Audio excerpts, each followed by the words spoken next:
Hey, resellers. I'm trying to be almost a little whisper quiet tonight because I do have a little one that is trying to get to sleep upstairs. So you guys just tell me if you can't hear me very well. I'm going to be a little more quiet, and Scott is going to be the loud one tonight, right, Scott? I'm going to be super loud. So if you guys don't already know him, if you're not already familiar, I have Scott, the Cha-Ching King, with me tonight.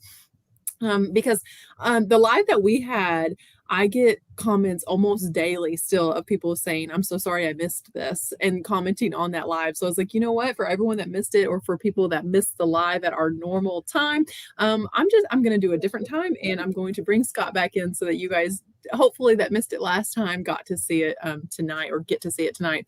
If you're watching this on the replay, you're the real MVP, because man, that takes a lot of dedication to watch a live and not be able to interact. So I really appreciate you guys. But Scott, for anyone that doesn't know you, do you want to introduce yourself to them? No, that's okay. Nothing at all. No, I'm Scott. I think a lot of you follow me on Instagram. It's Cha-Ching King and Cha-Ching King on YouTube. My wife and I are full-time resellers on eBay, Poshmark, Etsy, and I'm a retired school superintendent, and that's it. I mean, it's awesome at selling vintage. If you like vintage, you gotta watch his stuff. Yeah, he's like the stuff. If you ever can't use the name Cha-Ching King, just say King of Vintage. King of all the vintage things. Let's see who all is here to talk to us tonight, Scott. We have Flippin' Bros. So glad to see you doing the live. I was beginning to worry. Keep the great content and positive energy. I appreciate that so much. Melanie is here. Yes, let's party. Sue's along the way. Can't sleep, so I'm glad you're going. Yeah, that's right. I mean, we're here for the night owls tonight. Glad that you're live tonight. Trevor, party until midnight tonight. We may do a countdown at midnight. I think Scott has confetti in like a big ball ready or something, or trash. Christy is excited because she's actually able to watch tonight, because a lot of times she has date night on Friday nights and she doesn't get to watch because, I mean, her husband is more important than me for sure. The eclectic element is here. Happy Friday, everyone. Hope all is well. Christy says, just got done playing a game with the family. Perfect timing. Angela is here. Glad to see ya. And let's see, Little Miss Q, third live in a row to keep me company while listening. I hope you're listing everything, Q. Like, I want to know some of the stuff that you're listing, though. I'm excited to see Kim here. I was commenting on a post or a comment that she made on YouTube earlier, letting her know that we were going to be late tonight, because I was really hoping to see her in here. And Nikki and Gary are here. Do you know Nikki and Gary, Scott? I don't know that I do. They're Idahoans, and they are a super sweet couple. You guys would probably like them. Good evening. Hey, Rachel and Drew, how is the send-off to the dance? Okay, so tonight, guys, one of the reasons why we are late, well, the major reason why we are late, is that my oldest son has his first, like, official homecoming dance as a high schooler, because he asked a girl. I got her a corsage. It's so pretty, this, like, red rose corsage, and, like, he dressed up and has a tie on and everything. So, like, there wasn't a chance as a self-employed mom that I was going to miss the opportunity to help him get ready and take pictures. He did not need my help, but I was there to take pictures. So the send-off went great. I let him ride over there with her, even though he's only 15, because she, I think, just turned 17. Ooh. Yeah, I know. But I let him ride together, but then we followed him. Is that bad that I followed him until they got to the school? I know, I'm such a stalker. Let's see, Big Thrift Philly is here. Thrift and Flip is here. I'm so glad to see you guys all here. Amy Liz is here from Tennessee, and Abel. Dave is here. Barter Mania is here. Baldy Pal, Adam, I'm so glad that you're here. Adam, did you end up going live beforehand? I was so out of, like, away from my phone today that I'm not sure. The last time I checked, I hadn't seen that you were going to, but tell me if you ended up going live. Yay, I'm excited Scott is live guest tonight. I'm excited too. He's always has a lot of good information. Y'all's banter last time was a hoot. They think we're funny, Scott. Well, I mean, I am. And Q says that you are one of her favorite shirts in the closet.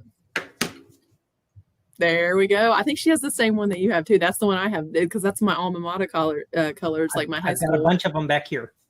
Nice. There is my mom. Hi, Mom. She's a night owl for sure. She'd stay on with us if we if we talked all the way into the morning. Leanne is here, Random Chick Picker. So glad to see you. Laura is here, and my dad is here. Awesome. Wow. Carissa is here. She's another night owl. So the other night, Scott, I know that you pop into Courtney's Bolo Buddies live listings that she does on reseller testing products. So the other night, her and Carissa were on, and around like, I want to say it was 11:30 Eastern time, maybe going on midnight. Courtney's like, I'm going to call it a night. Carissa goes ahead and jumps on her channel and went until 7 o'clock in the morning. Wow, that's impressive. I know. She's a beast. Listed. Do what? Were there people with her? There was people in the live all night. People stayed all night. It was just her on the screen, just her listing all night long until 7 o'clock in the morning. She killed it. Atomic Redhead Mary, I'm glad to see you. So glad I finally caught a live show. See, being at a different time gives, other people a chance to jump in too. Celebratory trash. That's hilarious. Let me see if there's anybody that I have not said hi to, because I so appreciate you guys being here and want to call attention. eBay auction items is here. Need pictures of Dello. Okay, I'll get you guys pictures, I promise, or it didn't happen, right? Yeah, you guys definitely have to check out Scott's videos. I have him linked in the description, but also anyone that is a mod. Carissa has a wrench. You could drop a link to Scott's channel if you want to, Carissa, and that'd be awesome. Lindsay, 10th Street Market's wife, is here. But yeah, I'm excited that you guys are all here. Let me see if there's anything major that I missed. Otherwise, I'm just going to try to skate to the bottom of the chat here so we can get on with the show. Betty Phillips is here. Me, Betty from Attic Antiques, is happy to be here. I'm happy that you're here. SSK Promo is here. Oh no, Mr. Bill. I should have worn my Mr. Bill shirt. Dadgummit. I hope I'm not being too quiet, you guys. Can you hear me okay? I can't over here. I just can't be my normal super loud self because, like I say, Israel's trying to go to sleep. Tropical Flipper is here. That's a new name for me. I'm super glad that you're here, Tropical Flipper. And Noelle is here. Hey, Rachel and Scott. Tearing up in the floor in my new house to get to hard. Oh, tearing up the floor. I was like, why are you upset? Falling over the floors. She has hardwood floors underneath. Do you have hardwoods at your house? Me? No, I have stained concrete. Oh, that's beautiful. Does it stay warm? It's Texas. I know, but some parts of Texas still get snow. It's warm. I mean, it's not a heated floor, and it for the most part it doesn't need to be. But I still have a fireplace and all, so that's cool. My office here is concrete floor, but it's because I'm in a basement, so it's like a cold concrete floor, especially in the wintertime. Yeah.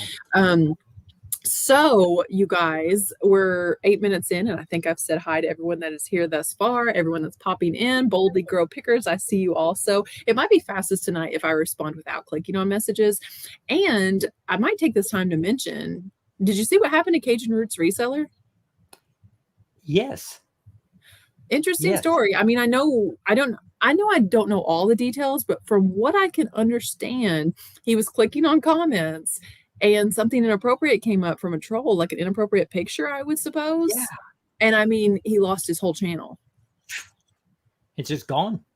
He's trying to appeal it. He applied to get it back, and he said that he can now at least open it.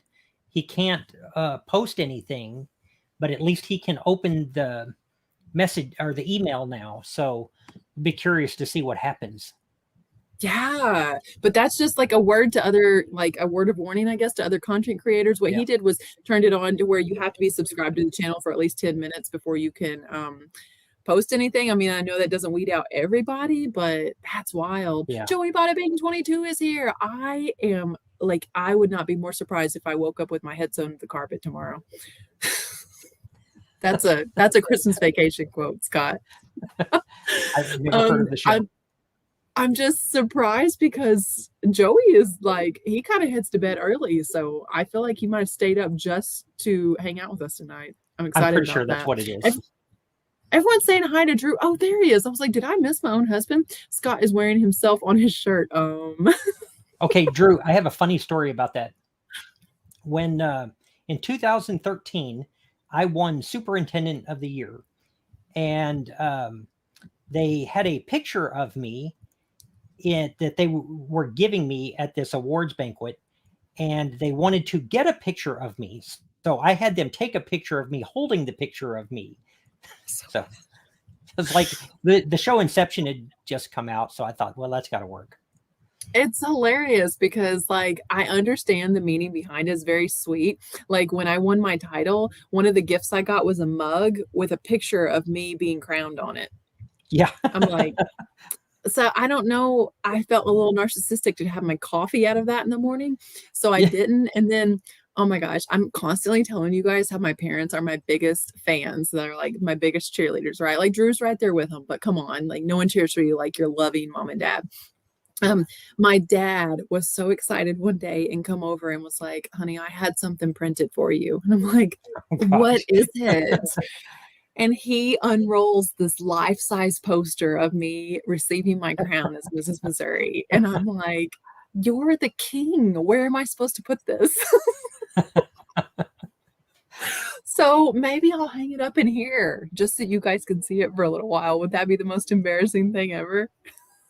I told Melody I was going to take the picture of me holding a picture of me and hang it above the bed, but she nixed that.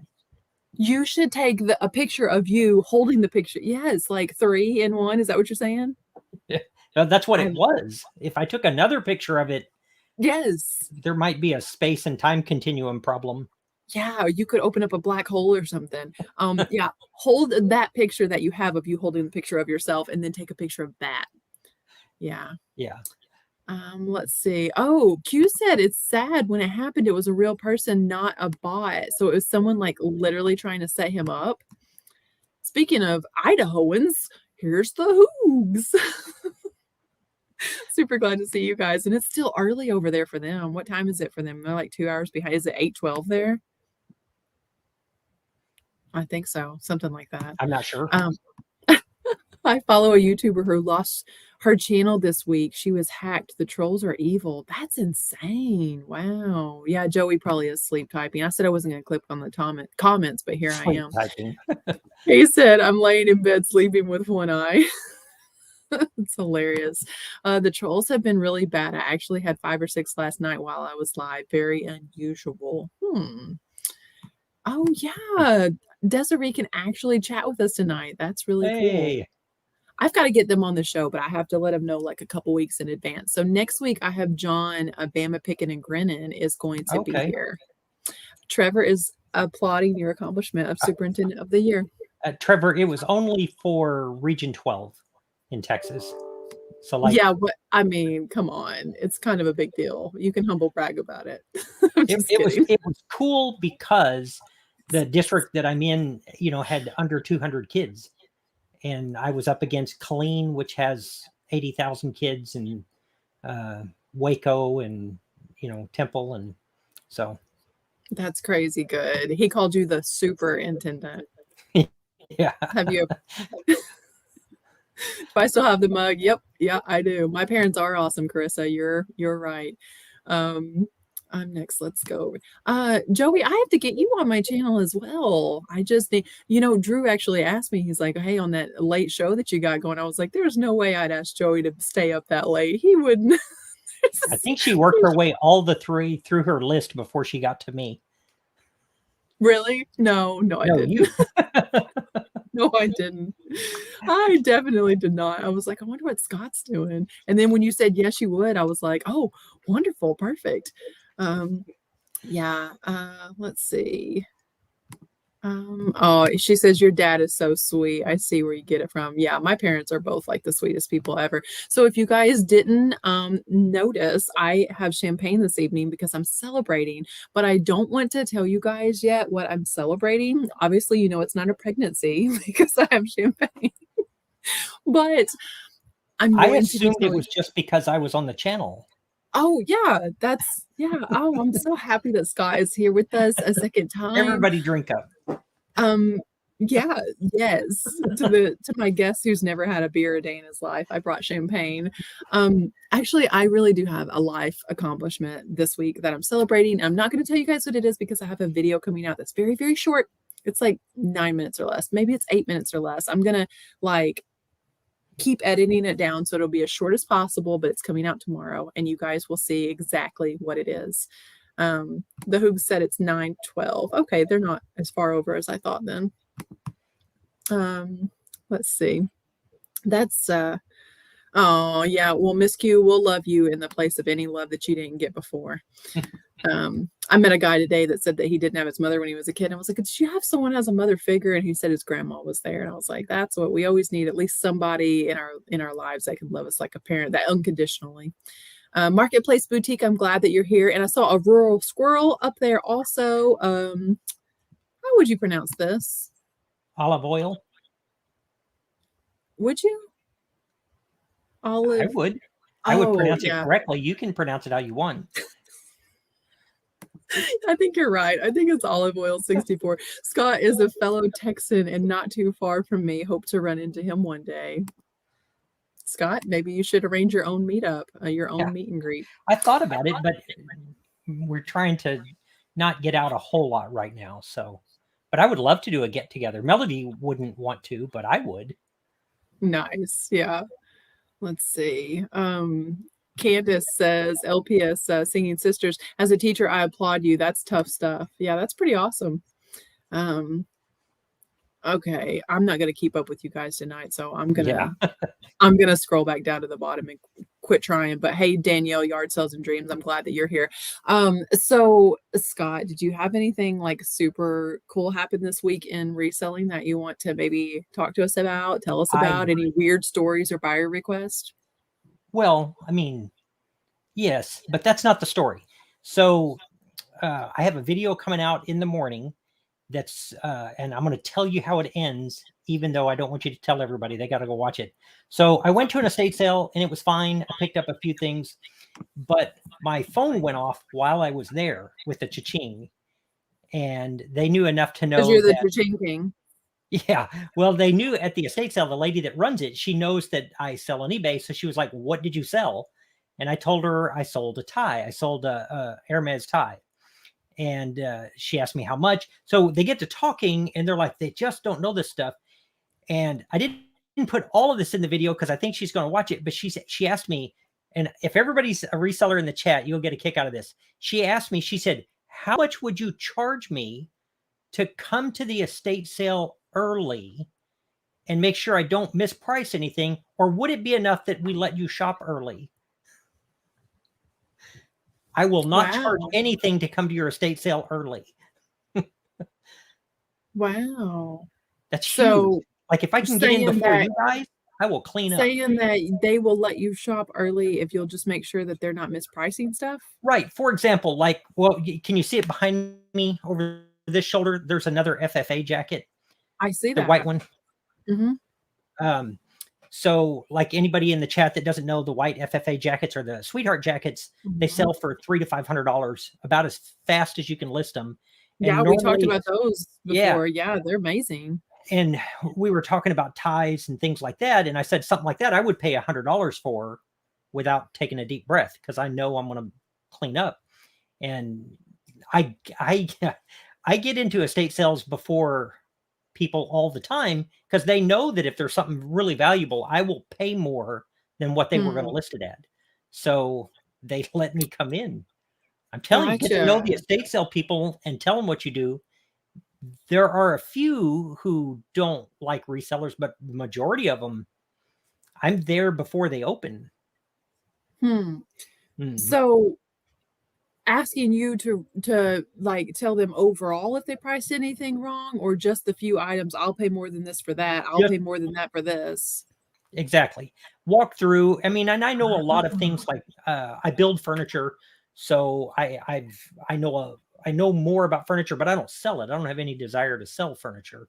So I will walk through the place and tell them if there's something obvious going on, and make sure that there's not anything crazy cheap that I could pay way more for and still get. So it works. That's pretty incredible. That's like a really awesome opportunity. I mean, like I have an in a thrift store that will call me or text me about deals. And I know everyone's always like, I wish I had an in at a thrift store. And I'm like, well, Right. I spend a lot of time working with that ministry and we tithe actually into that ministry. So like it's about investing with people. And in this case, you would be like investing your time as well. Exactly. And there might not be anything there. And one of the things that most of my opportunities come from, I'm willing to give away more than you could rightfully expect in return. I will give away all the time. And so I think I get opportunities to go places and do things that other people might not get. Yeah, and it is, I think, like you say, because you're like so giving with your time and with your expertise. Everyone in the chat is just like blowing up that they're like, I wish that I had a deal like that. I wish I had that opportunity. Wow, what a win-win. And you can, like, a reminder to everybody in the chat, if you can look up Penelope on a map, population's 181. It's 30 miles to Waco. It's hour and a half to Dallas. I'm not near anything. Like, here's how small Penelope is. And I don't know if I told y'all this the last time. I was the superintendent here, and I got to school one day, and there was a cow out in front of the school. Have I already told you this story? I don't think so. So I got one of the teachers out there. The cow scared her. She fell over. But Penelope is small enough that wait. everybody the cow recognized scared the teacher, and the teacher fell over? Oh, yeah. You know how cows are. It basically, all the kids told me to go, that's Johnny's heifer. So I went and got a kid out of physics class, and I said, man, you got to take your cow home. So I'm not in a mecca here of estate sales and garage sales. I'm in the middle of People nowhere. act like you are, though. They act like you're constantly have access to like the lifestyles of the rich and famous yard sales and stuff. I will get some opportunities out here because people know me, and it's an old Czech farming community. And if they don't know you, you're not going to get to see anything. But most of my opportunities come from me talking to people and offering to help. Man, that's such a good point, because the art of conversation's gone, Scott, and people won't take the time to just sit and talk to someone. Like I was at a thrift store this week, and a lady was talking about like she missed her sister because she would always go thrifting with her sister, and her sister had passed away. And like I didn't have any reason to stop and just talk to her, but like you say, the art of conversation, just talking to people, you'd be surprised. Sometimes people just need conversation, but sometimes it turns out in your favor. Like that's an incredible opportunity. I hope that you score some amazing stuff, and I can see people rolling their eyes at you already when they see you walking out before the place even opens. I hope so. But I also got a call from the place in Temple that printed my shirts, and he called, and the same thing. I've talked to him a lot. I've had my t-shirts made there for back when I was at the school, so I've had t-shirts made there for a long time. And they've got an aunt who passed away, and they want me to come before they call an estate sale company to see what they need to do. So I don't know what Drew is grinning about. Like, I'm just reading the comments. He just grins like this all day long. I'm just smiling at you, Scott. He just smiles and laughs. Oh my gosh, I told you that. I'm just imagining I was a possum.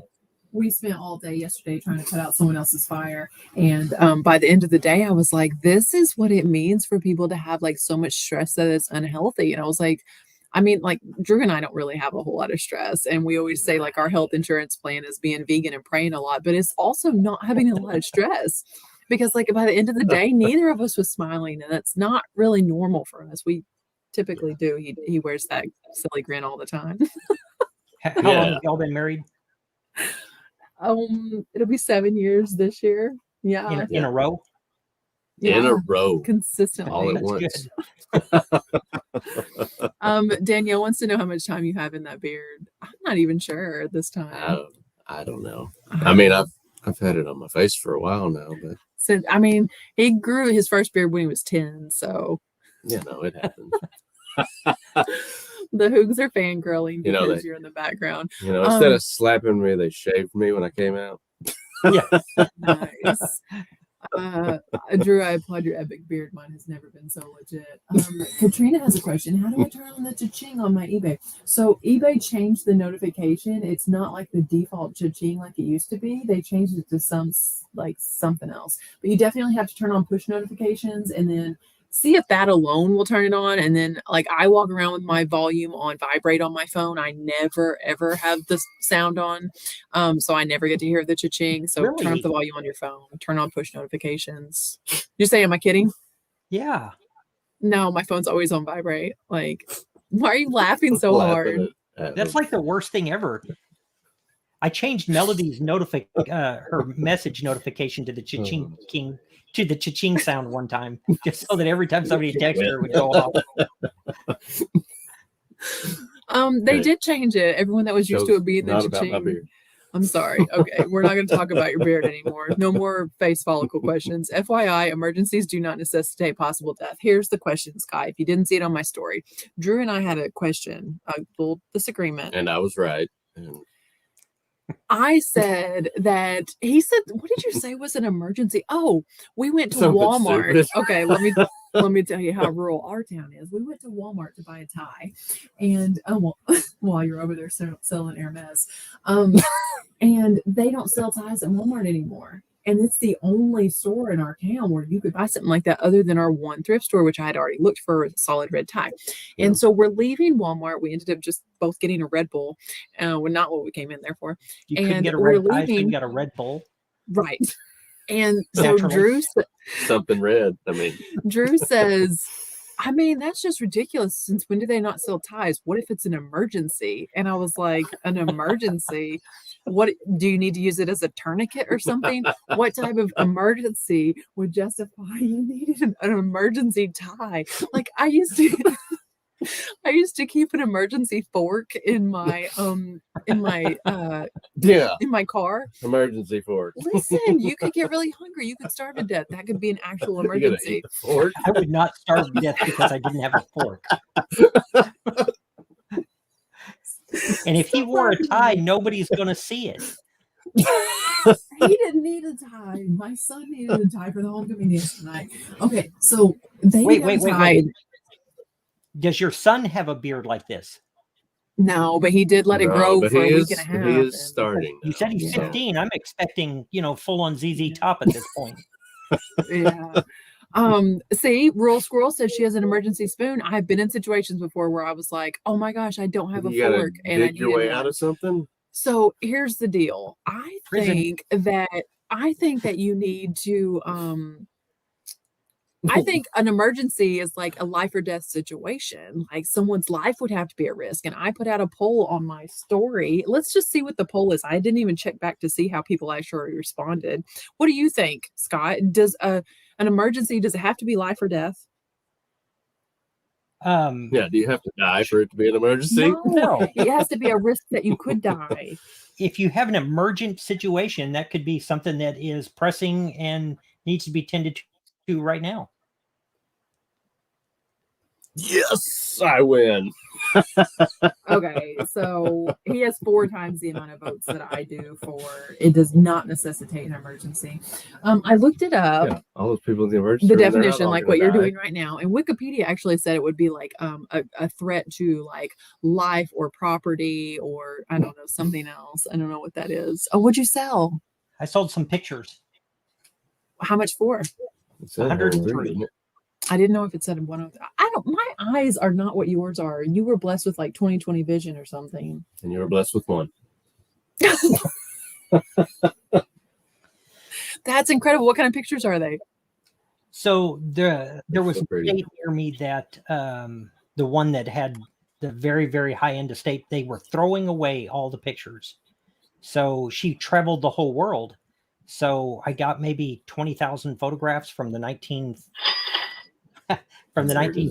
all the way through the 1990s. She wants to know how rural you are, Scott. If I drove for 2 hours, I would still not reach like civilization. We're 3 hours from an airport out here. Do what? I said they've only recently invented electricity out here. Nice. Yeah. They since you have lived here, they came through with Google Maps around here, but they might not have still where you're at. I mean, from what Scott's told me, he is the majority of the population. What is your population in your town? Like 183 people? 181. Wait. Adam says if you can't have an emergency tie, you can't have an emergency fork. But you could starve to death. You couldn't like fashion to death. I told her that nobody has ever starved to death because they didn't have a fork. They're not sitting there looking at their vegan brownies thinking I can't eat these because I don't have a fork. I see your point. You would still eat it even if you didn't have you would. You guys are making a lot of sense, actually. I told her that the tie was equivalent to. I didn't see Abel's comment, but everyone's telling Abel good night. So good night, Abel. Those crappy Walmart dress shoes that are like $10 that are hanging there. Right. You know, those are emergency dress shoes in case you don't have any. But can anyone just tell me how surprised they are that Walmart doesn't sell ties anymore? Like, where's a redneck supposed to get a tie? They might if you live in a place with people. Danielle said that she is so glad that you saved the photos, but also jealous because old photos make her happy. So it was the travel photos from several decades, you said? Like, no, all of them from like 1950 through 1990. This is the same estate.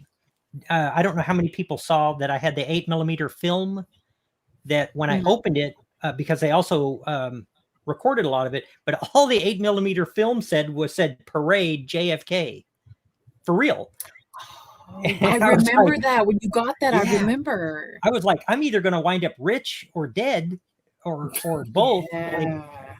Like, I'm sure there was a babushka over at her house somewhere, but so I went ahead and digitized it. I bought a thing to digitize them before I took it anywhere, and it was the 1962 parade in Mexico City. Oh, okay. So here's the coolest thing about that, though. In the parade, she's standing there, and they had really good place to stand. I have the skirt that she was wearing when she was standing there at JFK's parade. Yes, that's what I remember you saying, that you had paired the two things together. Yes. That was cool. Yeah, you shared some pictures about that. If you guys don't follow Scott over on Instagram, you have to, because that's where I learn all of these really cool things. Yeah, that's pretty cool. Kim says, I didn't know you could sell pictures for so much. How many vintage pics I've passed. I mean, I sell vintage pictures. Like, I try not to lot them up unless they're truly a collection.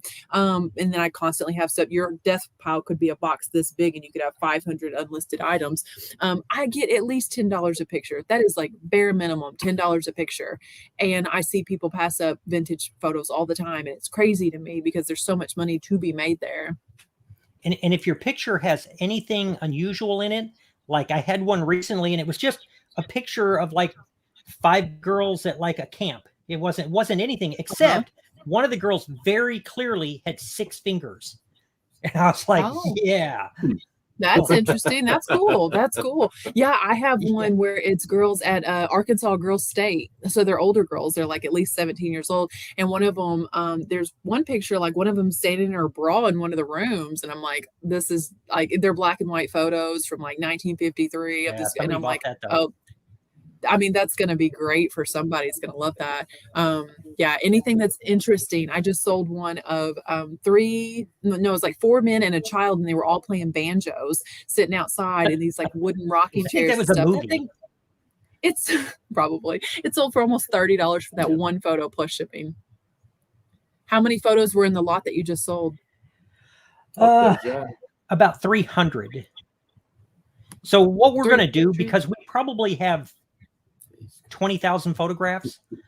And so what we're doing is like whatever the vacation was, like if they went to Europe, we'll take like 100 of those and put all of those together and, you know, just try to have them. But they also collected cars. So a lot of them are of cars, and we'll probably put all of those together. And man, if it has a cool car in it. I did pull out one that it was labeled 1965 like at the bottom. Some of the ones from the 50s that are square like an Instagram photo, have the year on them. And so here's this married couple, and I know they were freshly married because their photos from 1964 were there where they had just gotten married. And here they are in 65 standing in front of a new Mustang, and I'm like, that's the first Mustang. Yeah. And I kept that one. That one's hanging on my refrigerator, and I don't know these people. It's so weird. Well, they collected, like, she showed cars at the Concours d'Elegance in Pebble Beach. Like, they collected like Rolls Royce, and I'm gonna pick my laptop up and show you what's hanging on my wall, because they threw these away too. They threw them away? Can you see those? Are those dash pieces? Those are huge. Those are wooden dashes out of like old Cadillacs, old Rolls Royce. Are they for sale, or are you collecting those? Oh, no, I had a guy who wanted them, and then so I hung them up, and like a year later he was like, I don't want them, and I just haven't done anything with them. So that would be a thing that I would struggle with whether or not I wanted to list that. I lost your sound. That's crazy. Can you hear me okay? You would what? That would be something I would struggle with whether or not I wanted to list it. That would be hard to. I never really listed them because I also have she didn't have any kids. And so when they got rid of all the photographs, I kept them all, but I have their photographs going. Some of them go back to the 1800s. And I thought maybe I could take one of the dashes and put their pictures in back behind it, because I have more of a tie to the family now than anybody. You feel like you're related to these people even though they never met you. Katrina wants to know, what will you not sell? Me?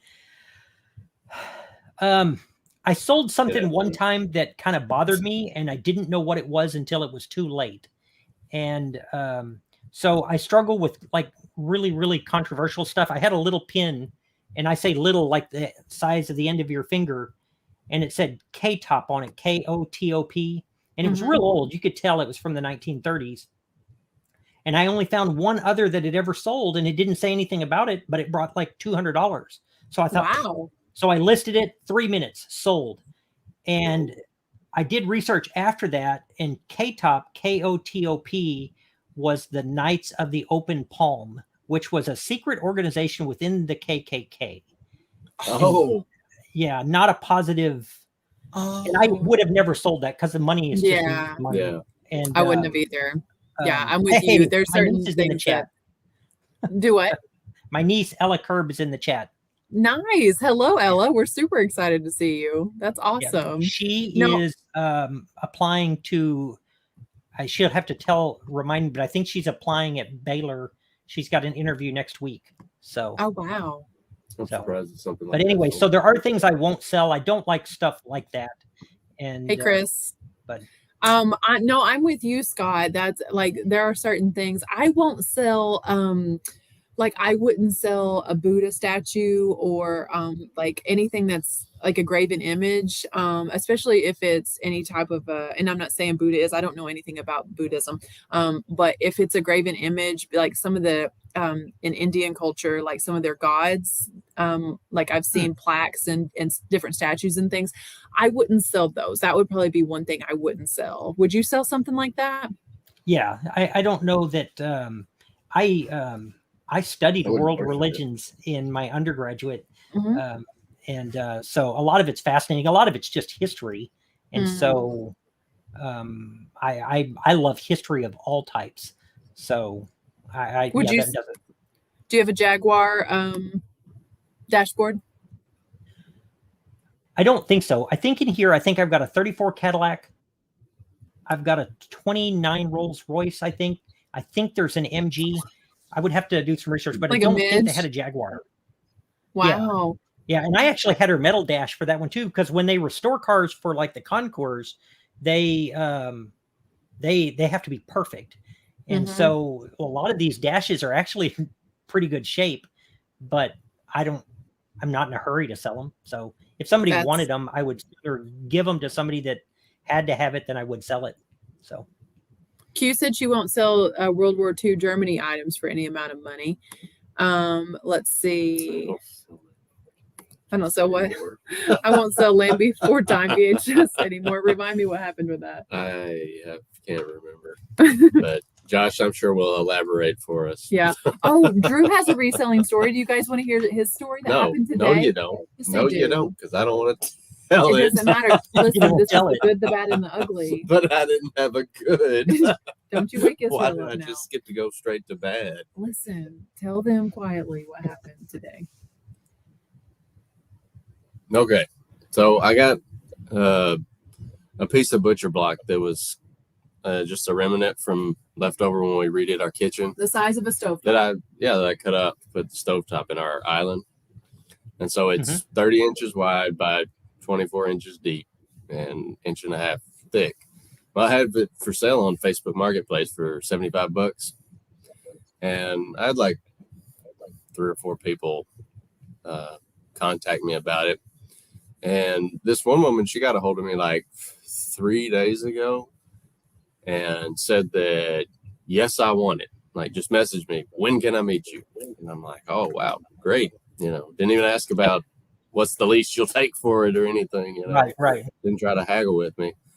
And we were going to meet that afternoon, but then the drop in the temperatures and the possibility of snow and everything. And so we met this morning at 10 o'clock, and I drive up there. And, well, first I forgot about it. I got busy, and I was like, oh, crap. It's 10 o'clock, and I got a phone call. And, oh, yeah, be a terrible reseller. So I throw the thing in my work van and take off up there to meet her. And I get there and jump out of the van, grab the piece of butcher block, and walk up to her truck. And as soon as she opens the door and turns around and she goes, is that it? And I'm like, yes, ma'am. It's 30 by 25, just like it says in the description, what it shows on the picture. And she's like, oh, that's way too small. I was hoping it was like a full like countertop. Like I was going to redo a countertop. And I'm like, for $75.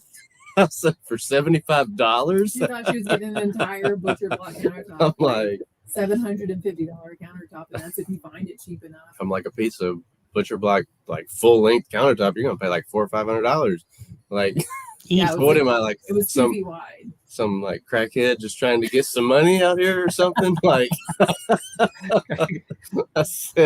countertop crackheads are the worst. I was like, okay, well, thank you. You have a nice day, and I threw it back in the van and left. And that was the day that Drew started and ended his reselling. That was, and then I took the butcher block home and burned it. No. But she thought it was 30 feet long. I guess. I don't know. That's what Drew said. Yeah, I was like, did she mistake the feet for the inches for feet? I'm like, she said maybe I looked at a different picture. Lumber has gotten very expensive. I don't know what she was thinking. I don't either. I was like, yeah, at the height of the lumber price, these past couple of years, and she thought that was going to be dirt cheap. It's like to explain to anyone in the chat that's not understanding. She thought she was getting a kitchen countertop, and he brings out a piece of butcher block the size of a poster board. Yeah. I mean, it's 2 foot by like 2.5 foot. And she's like, "Where's the rest of it?" And she's like, "Is that it?" And I'm like, oh boy. I was like, if you put it back on there, you need to have like a picture of you holding it or something, because I don't know. I told her, I said I never wanted to hit a lady with a piece of butcher block more in my life. Like, she never wanted to hit a lady with a butcher block. I got to kick this bearded guy off. Both man with 3,000 oh yeah, I gotta go fishing lures. Go get our son. I gotta go get him. So I might return. We'll see. Good to see you. Have fun. I love you. Love you too. I'll try to be quiet so Israel certainly doesn't open. If I have to throw to you, Scott, then you just entertain him with a jig or something. I got it. Okay. 3,000 vintage fishing lures. Yeah, that's pretty awesome. Let's see. I am with you on the idols and graven images. Struggle with horror movies mainly because I'm a big chicken. Yeah, I know. I don't look for the old horror movies either. I'm with you. I'm a chicken. Just found out the entire VHS set today and was so excited that I looked it up and realized not everything you love has value. Oh, yeah, that's true. Yeah. Do you love something, Scott, that has no actual value to it? Or is everything you love valuable simply because you love it? No. Like, honestly, like we're talking about the fishing lures, the fishing rod I use is an old fiberglass one where the reel is separate. It's probably worth $30, but nice. I love it. I love it because I've restored it to where it works like it should. And yeah, I love the vintage tackle. I want to go to his estate sale. How old are you, Boatman? Yeah, Boatman, we need to know. 3,000. Yeah, that's so mean.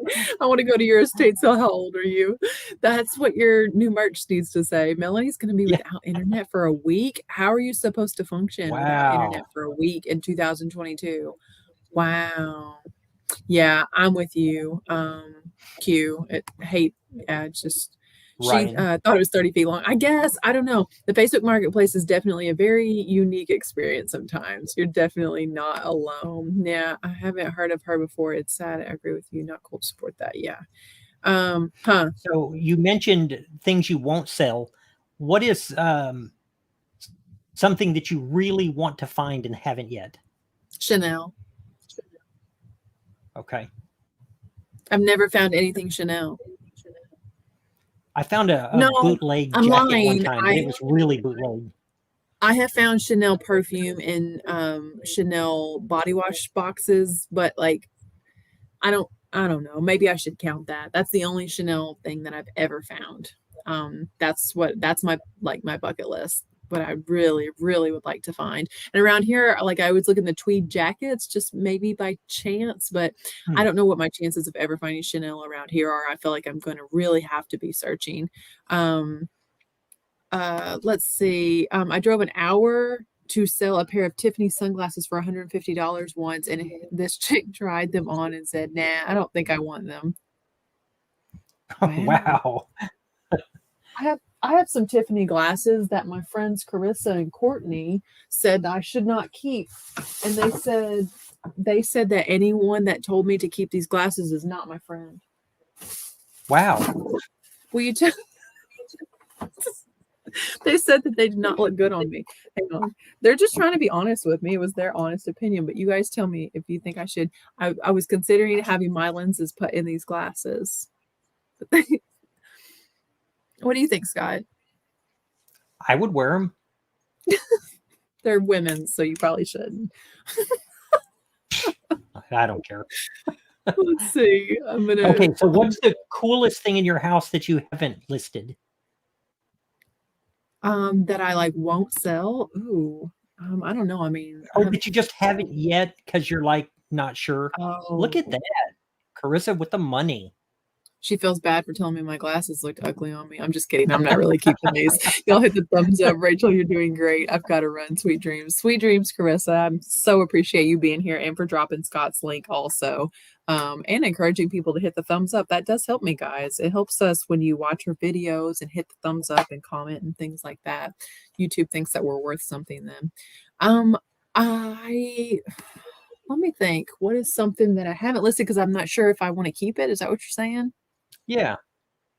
I have a Christian Dior jacket that I'm kind of on the fence about, but every time I try it on, and I've tried to wear it 3 times recently, and I feel like it's so boxy. But then I look at women's fashion right now, and I'm like, oh, these boxy jackets are in. I need to just wear it. So I'm kind of on the fence about this It's vintage Christian Dior, and it's very oversized, boxy. It's ivory, and it has ivory pinstriping.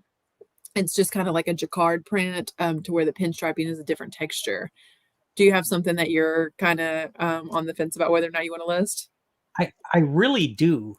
How many likes do you have right now? How many people are watching? I can't tell that on my end. 54 people are watching, and I can't see the likes because I don't pull up YouTube also, because my internet, is kind of rural. Yeah. All right. So I don't think I've ever even shown them to anybody, but I have a pair of lamps that I'm going to grab and show your audience that I think they look cool, but Melody disagrees. Hang on 1 second. All right. Good night, Adam. I so appreciate you trying to keep your eyelids open. Been up since 6 a.m. You're a trooper. Q says, while sourcing in my death pile yesterday, I found a pair of vintage Ray-Bans in the case, even no idea where they came from. Wow. You picked them up at some point, huh? Those are so beautiful. They are. They're lamps. And They're lamps. That's cool. They're paper mache. They're paper mache. They're Mexican. They're signed. And where did you find these? At that same estate where I got the pictures. Wow. She lived in Mexico City from like 1950 until about 1970. So I have a bunch of Mexican art here. Those are beautiful. Steven says my jacket is ugly. I love your lamps. Also, I did buy, now that you show me the lamps, it reminds me. I was in the secondhand shop the other day and I found this, like I have sold a it's like kind of flocked, but it's thicker than flocking. It's almost like a full-on, very thick wool felt. It was a bull, and he was like an anatomically correct little bull toy. And I've sold him before. Well, I found him in perfect condition with his matador. Oh, it's so I have beautiful. a matador. Well, let me see what yours looks like. It might be the same thing that I just picked up. She sold me the set for $20, and I know I'm not going to get a whole lot more than that, probably resale. So I'm thinking about just kind of decorating with it. Steven said your lamps are frightening too. my jacket's ugly and your lamps are frightening. Those lamps are so cool. I'm with the Hoogs. Those are cool. Marketplace Boutique also likes your lamps, and so does Kim. Okay, no, this is frightening. That is a little frightening. I have his cape. I have to clean his cape. His cape is silk, and I couldn't get it clean, so I'll have to clean it. That is beautiful. That reminds me of the, the Big Eye Lee pictures. That's what that reminds me. Oh, he's creepy. I think I have one of these pictures. Hang on, let me grab this picture real quick, and I'll show you the picture that I'm talking about that it reminds me of. A lot of people don't like that. They don't like the matador? No, they don't care for that. Okay, here's this is an artist that everyone in the chat needs to be familiar with. These Big Eye pictures. Have you seen these before? I'm sure you have in estate sales. The artist is Lee. Oh, yeah. These go for decent money on eBay. Like, those are better than you would think. But that's what your matador reminded me of for some reason. You got any Mexican pottery? Oh, I'm sure. Like right in front of me? Probably. I don't know. Maybe like she what just kind of wants pottery? to she said, I love pottery. It's gorgeous. Did somebody ask that question? Yeah, Laura said, Scott got any Mexican pottery? Maybe she just wants to buy it from you. Q, you have to be up in less than 5 hours. Oh my gosh. Okay. I understand if you have to watch the replay, but I super appreciate you hanging out with us too. Aren't those lamps a booger to ship? I bet. He's going to need some mattress pad for those, you guys. I'm so the lamps are paper mache. They're not that heavy. That's true. And as long as you just pad around them, I mean, you can't hardly damage that paper. What is that made out of? That is pottery. And that is it's stamped. It's signed. What's it say? Mexico? Yeah. So that's the black Mexican pottery, Oaxaca, I don't know how to pronounce it. And that is Mexican. I have a ton of Mexican stuff here. Plus, you have to remember, I'm in Central Texas. Melody is from Harlingen. I don't know if anybody knows where Harlingen is. You know what Texas looks like? And it's got that point down there. That's Harlingen. The very, very end. Yeah, that's where Melody's from. Oh, wow. She's almost Mexican. Yeah, no, like for real. Like I was positive. Yeah. Like we had DNA testing done. I was positive she was Mexican. I know she's like super white. Like if she were any whiter, she would be see-through. But yeah, but there's positive. Like a lot of really fair-skinned Mexicans. Yeah. Well, but she's not. Her grandfather was a Swedish ship captain who got stationed down in Port Isabel down there, and so that's how they wound up there. Wow. Like, yeah. So. Kim says, finally someone acknowledges lamps. They are my favorite thing to get and sell, even though it can be one of those I want to keep kind of things. Steven says, I did not say your jacket is ugly. I'm just giving you a hard time, Steven. You said promo is checking out for the night. Oh, buy SK promo. We're happy that you're here. I really appreciate you being here. Steven had said, if you have to try the jacket on and you're like wishy-washy about whether or not you want to wear it, I think you already have your answer. I read that to mean you shouldn't wear it, but maybe Steve meant if you can't decide, then you should wear it. Maybe. Your matador is Chucky creepy. A little bit. Oh my. I know why Melody was your first wife. Was those Scotch? The lamps, list the lamps. No, I would decorate with those. I had those. Well, I'm going to rewire them first. You are? Yeah. But I have other Mexican lamps here, so that at what makes you want to rewire them? To make them right? They don't work? No. They, the one of them does, the other one doesn't, and I wouldn't sell something electronic like that with that kind of age with old wiring if I could help it. Huh? I do. And you can. Like I just don't. I mean, I tend to fix. I gotcha. I just wonder, like, at what point do you cross over like restoration into like damaging the, the history of the item? Like, will you hurt the value if you rewire them? No. Maybe I should rewire because I know an electrician. Right. On these, Zach. The art is in the paper mache, not the wiring. Oh, okay. So it would actually be maybe a benefit to the item. Right. But I actually love them, so we may keep like this cue. This is what your daughter draws. Do you guys did you watch Third Rock from the Sun when it was out, like the sitcom? Oh yeah. They had some Lee portraits like this hanging in the living room of that show. I know because Drew has us watch it all the time. Christopher is here to show support to this wonderful lady. Christopher, Drew was with me a while ago. And he just went to get our oldest son from the homecoming dance. But so I have to tell you guys now that Christopher's here, and we have 54 people going to hear this story. This is so cool. So I was telling Scott earlier and telling the chat how yesterday we spent like all day putting out someone else's fire. And Drew and I were like kind of stressed out, and we hadn't even eaten, right?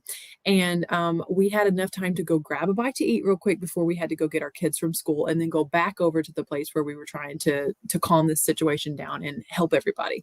And so we went out to eat. The Mexican place was like almost bare. There was literally 2 other tables in there because it's so cold. But I really didn't think anything about it. And I'm going to be honest with you guys when I say Drew and I were both kind of salty, and we just weren't in the best of moods. We were happy enough to be eating vegetarian fajitas, but we weren't in the happiest of moods. I'm getting ready to leave this place. And were you in the live last week, Scott? I don't remember anything about vegetarian fajitas. We didn't talk about vegetarian fajitas, but in the live last week, Christopher was here and he put out a $100 super chat and told us to pay it forward. Oh, and he said to leave it as and he said to leave it as a tip. Well, I told him we don't go out to eat a whole lot, and we probably wouldn't have went out this week, but here we found ourselves at this Mexican restaurant. I am not thinking about this. I'm thinking about us and our situation, right? And we're leaving, and I said, oh my gosh, it's just so cold outside, to the owner who was the one checking us out. And he says, oh, I know, and it's been so slow because it's cold outside and there's just nobody coming in the last 2 days. And I said, and like the light bulb went off about this super chat that Christopher had left. Right. And I said, where's our waiter? And we know a lot of the people at this Mexican restaurant, but this guy, I don't know. He's newer and he doesn't speak English. He will copy down what you said from the menu, but you cannot, like, they'll bring an interpreter to the table if you have to actually get really specific about anything. And so this guy is our waiter. He's been my waiter several times. He doesn't speak any English. And I said, where's our waiter? And the owner says, he calls for me. He comes over there. And I said, it's been really slow today and yesterday. And the owner interprets and tells him, she's asking me, if it's been really slow. And he's like, oh yeah, you know, like talking to me in Spanish, and the guy's trying to interpret, and I take out $100, and I'm like, because I'm like, at what more perfect time? It's been slow. The waiters were literally sitting there at the table. There's no one in this place when we looked around, and I give him, and I didn't have like $100 bill. I give him a 5 and another 5 and a 20 and another 20 and then a $50 bill, and he goes, "Are you sure?" And that's the only English I've ever heard this guy say. Are you sure? He says, "Are you sure?" And I'm just like, it's kind of anticlimactic because I wanted to have a conversation with him or something. I don't speak enough Spanish to talk to him. He doesn't speak enough English to talk to me. And the owner's over here behind my shoulder and doesn't even see that I've handed this guy this. And he just looks at me and he's like, "Are you sure?" And I was like, yeah, here, since it's been slow. And he's like, "Are you sure?" And I was like, "Have a great day." I was like, "He's a great waiter." And we just left. That's awesome. It was a lot of fun. But yeah, it was so, Christopher, I wanted you to know that story of being able to give this guy $100 tip. He said that's awesome, perfect. It was, yeah, because like I say, it changed mine and Drew's mood too, because we were I'm gonna say we were like caught up in our feelings and probably being selfish, you know what I mean? That we were sitting there thinking about ourselves. Nobody would blame you. You were eating vegetarian fajitas. I don't even eat the fajitas. I order ensalada, is how I have to order it to that guy, because that's the only way he's going to know that I want a Mexican salad. But you know, the plate that comes with the fajitas, that's like rice and beans and lettuce and pico. Guacamole and... Yes. And then I order it without cheese, no sour cream. But I just want that plate. That's like the best thing. And then I'll order chunky guacamole. And so I eat guacamole and then that plate. And then, yeah, Drew always orders the whole vegetarian fajitas. But yeah, maybe he's probably sitting there waiting on my son, so he got to hear me tell that story too. But yeah, it was precious, you guys. It was awesome. It was really, really cool. Q says, "Oh my, wait till you see my video coming out Sunday and see what I used the mattress pad to ship. I have no doubt bubble wrap would have never gotten it there, but mattress pad perfect." Have you ever used mattress pad to ship, Scott? Never. Oh, there's this video by this like really smart YouTube girl. She talks about using mattress pad to like ship breakables, and her husband actually like played soccer with a box that had a glass vase in it. It was me and Drew. I'm talking about my own video. yeah, I know which one you're talking about. But with mattress pad. Yes, and we kicked that vase. Scott, at one point, Drew was jumping on the trampoline. I have a mattress pad around a glass vase in a box. I throw him it, and he punches it into a tree. And we open it up, and that vase is unharmed. Wow. Mattress pad. That's where it's at. Yeah, he's definitely not driving. Like the egg carton mattress pad? Yes. Yeah, I have like a little piece of it. There's too much stuff. I'm not going over there to get it. A twin size mattress pad, Mainstays brand from Walmart. Yeah. eBay Auction Item says it's a good video. That was a fun video. Angie Resells is here. I just watched the part where you were kicking the thing around.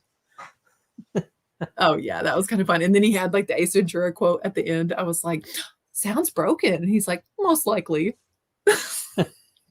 Because that's what Ace Ventura says when he drops off the package.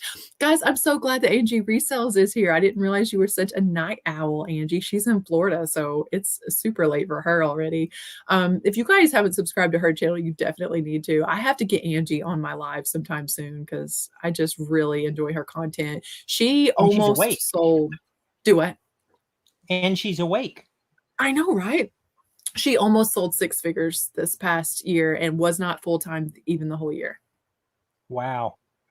Yeah. She's really good at what she does. I love the mattress pad tip. It has helped me a lot. I was surprised. I watched that video. It was great. LOL straight. Chucked it out the window multiple times. Yes, I did. I threw it off the balcony. So a huge trash bag full of foam filling from gigantic beanbag thing we took out of my kids' playroom to use for now. Hey, whatever works, right? Yeah, so you told me something really good that happened, making contact with the folks at the estate sale. So I want to tell you, I had something not quite that good, but similar happen. I had a thrift store call me and give me like the heads up on some stuff that's going on sale on Monday. I may end up buying 1,000 pieces. Wow. I know. Okay, so here's the deal. It's the clothes, and it's all of the clothes. It's everything. If it's a pair of the American Eagle jeans, if it's Miss Me's, if it's Victoria's Secret, whatever it is, it's $1. Wow. Do you Do think you I have should to like take go? it all? No. Oh, Do you think I should? Do you think I should go big? yeah. Yeah. I think so What too. we do in that kind of situation, I don't want a whole truckload of Route 66, but I buy it all and then I give away what I don't use, and I still make money on when I cherry pick the best stuff out. So Here's what I'm thinking that I need to do. Tell me what you think. But I'm thinking if I can get everything at a decent enough price that I could put together some reseller boxes and offer them to people that don't have access to a lot of stuff at a price that still makes me a profit. Do you think that that's a good idea? Or like I've had other resellers and content creators tell me in the past, don't do reseller mystery boxes because people are going to be disappointed. Do you think I should consider offering those? oh God, no. Like I love the immediate no. So tell me your no, reasoning behind immediate no. why. Tell me why. I would be disappointed because I pick up the weirdest stuff. I just showed you a Matador. So like if I got a box of regular stuff, But you wouldn't order a don't mystery ever box, sell Scott. them. What's that? You would never order one. I wouldn't order one either because I'm No, with I would you. never order one. If I opened up American Eagle jeans, I'd be like, because I don't sell basic clothes. But to a Right. reseller that, like, for instance, a Poshmark reseller, and I think that, maybe they can't find a lot of jeans. If I'm offering jeans for $5 a pair, I don't know. What do I offer jeans for $3 a pair or something? Plus shipping. Do you think people would buy something like that? Oh no. No. Like I'm not, and it isn't that I mind anybody selling it. I just know that for me, I'm going to fill that box up with stuff that I think is cool. And when it gets there, they're going to be like, what is wrong with this guy? And like, I've done so that with I will mystery never sell boxes. them. Yeah. The last 3 that I did, I gave them away and I paid to ship it to them. And that way, if they don't like it, you donate it to somebody else. So Amy says reseller boxes are trouble, but your YouTube following would probably help you. But I want them to still be my friends after the sale. Suze along the way says, I think people's expectations are too high. Because see, that's what, like, if I'm buying if you say the word designer mystery box, if I open it up and it's mall brand designer, like what the thrift stores call boutique, I would probably try to return it. I'm expecting designer to be like Chanel, Coach at the very least. I don't want to see Ann Taylor in a designer box. A lot of lower price. Taylor Law? No, that's worse one. Q has a good idea. What do you think about this, Scott? Lot up lower priced items by size and sell on eBay. Don't do reseller boxes. You will make someone mad. You think I should do like lots on Good eBay? night, Boatman. I mean, you Good could. night, Boatman. Honestly, if I were to, it's hard for me because I literally give away all of my excess inventory. If I were to sell it, I would making me look box it bad. up. Well, it's not that. It's that I'm just a better person. But if I were to sell it, I would do something like a garage sale where everything is $1. Where they can just come and I paid $1 for it. I gotta be. And if they don't have $1, so. Well, I'm just thinking if I buy a huge, massive quantity of items, say I bought 1,000 items and I had a way to flip them for $2 a piece very, very quickly and make $1,000 without having to list and measure and photograph 1,000 items. You couldn't do that. I don't want to do that because I don't like selling basic It sounds clothes. more like a Facebook marketplace thing to me. Christy says someone's going to be disappointed. I mean, I would be disappointed only because I buy stuff like this. Like I'm not. I'm with you. That's the kind of stuff I buy. And if they're hard goods worth $1, I'd really be in trouble. Angie has a good idea. So what if I did something like this? reseller lots like on Mercari or, on Poshmark, as long as they were under 5 pounds a lot, and say 25 items for $100, that's still $4 an item. Yeah. For me, I know how picky I am. And so like, if I ever bought a mystery box, I have no right whatsoever to be upset with anybody, because I know I'm going to be the problem. So if I bought it, it's because I wanted to help them out. If I were trying to move a lot of inventory and I wanted to pull back out some of my money, or potentially double it if I paid $1, then I'm doing something local where they can come pick it up, and buy it in bulk and take it, but they could see it first.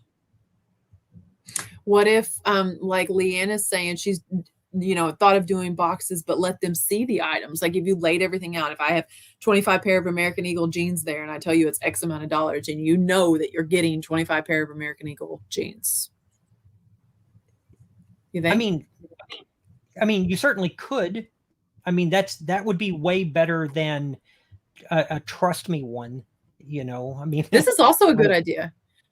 Lot kids clothes in the same size, because people will just be like, yep, it's all 4T, send it my way. Right.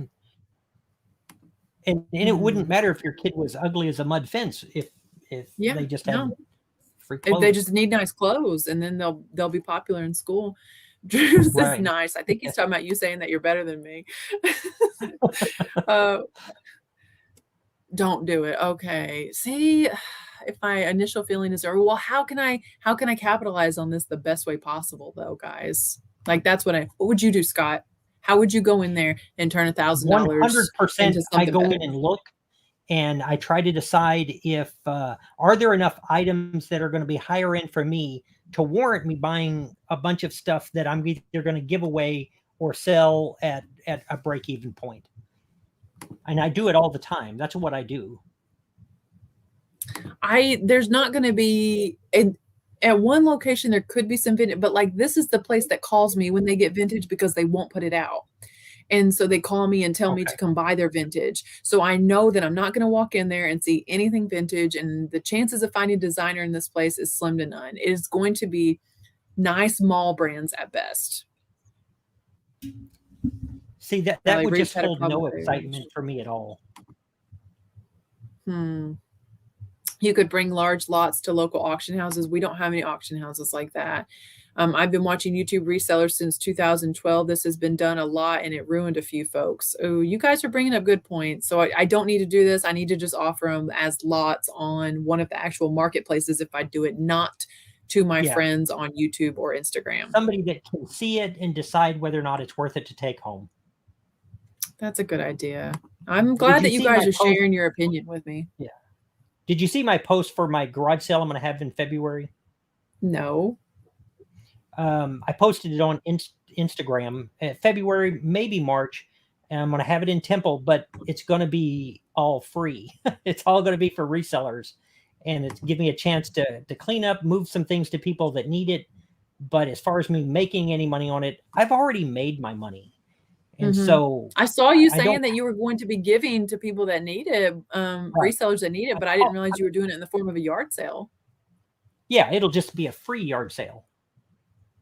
Wow. So do you have a lot of resellers around you that have connected with you on Instagram or anything that are like, I'm going to be there and standing in line? I mean, people travel for stuff like that too. Yeah, not a whole lot. I don't really have a lot of friends.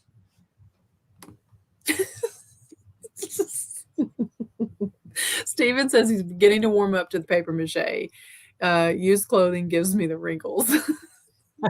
The paper mache was pretty cool. I got a clothing box from Mercari where I saw photos but didn't know everything in it, and it was good. Man, I'm torn about this. You could get a mystery box. Just for me personally, arrogantly, when I go out to a thrift store or even the bins or garage sales, I feel like I pick out stuff I like, and I think I'm good at it. I would have trouble buying a box from somebody else, and I like the ugly stuff I get. Yeah, I'm with you. I put together some mystery boxes in the past as giveaways and stuff, and I try to challenge people when I put together a mystery box, and I'm like, okay, here's a photo, because I bet you've never listed one of those.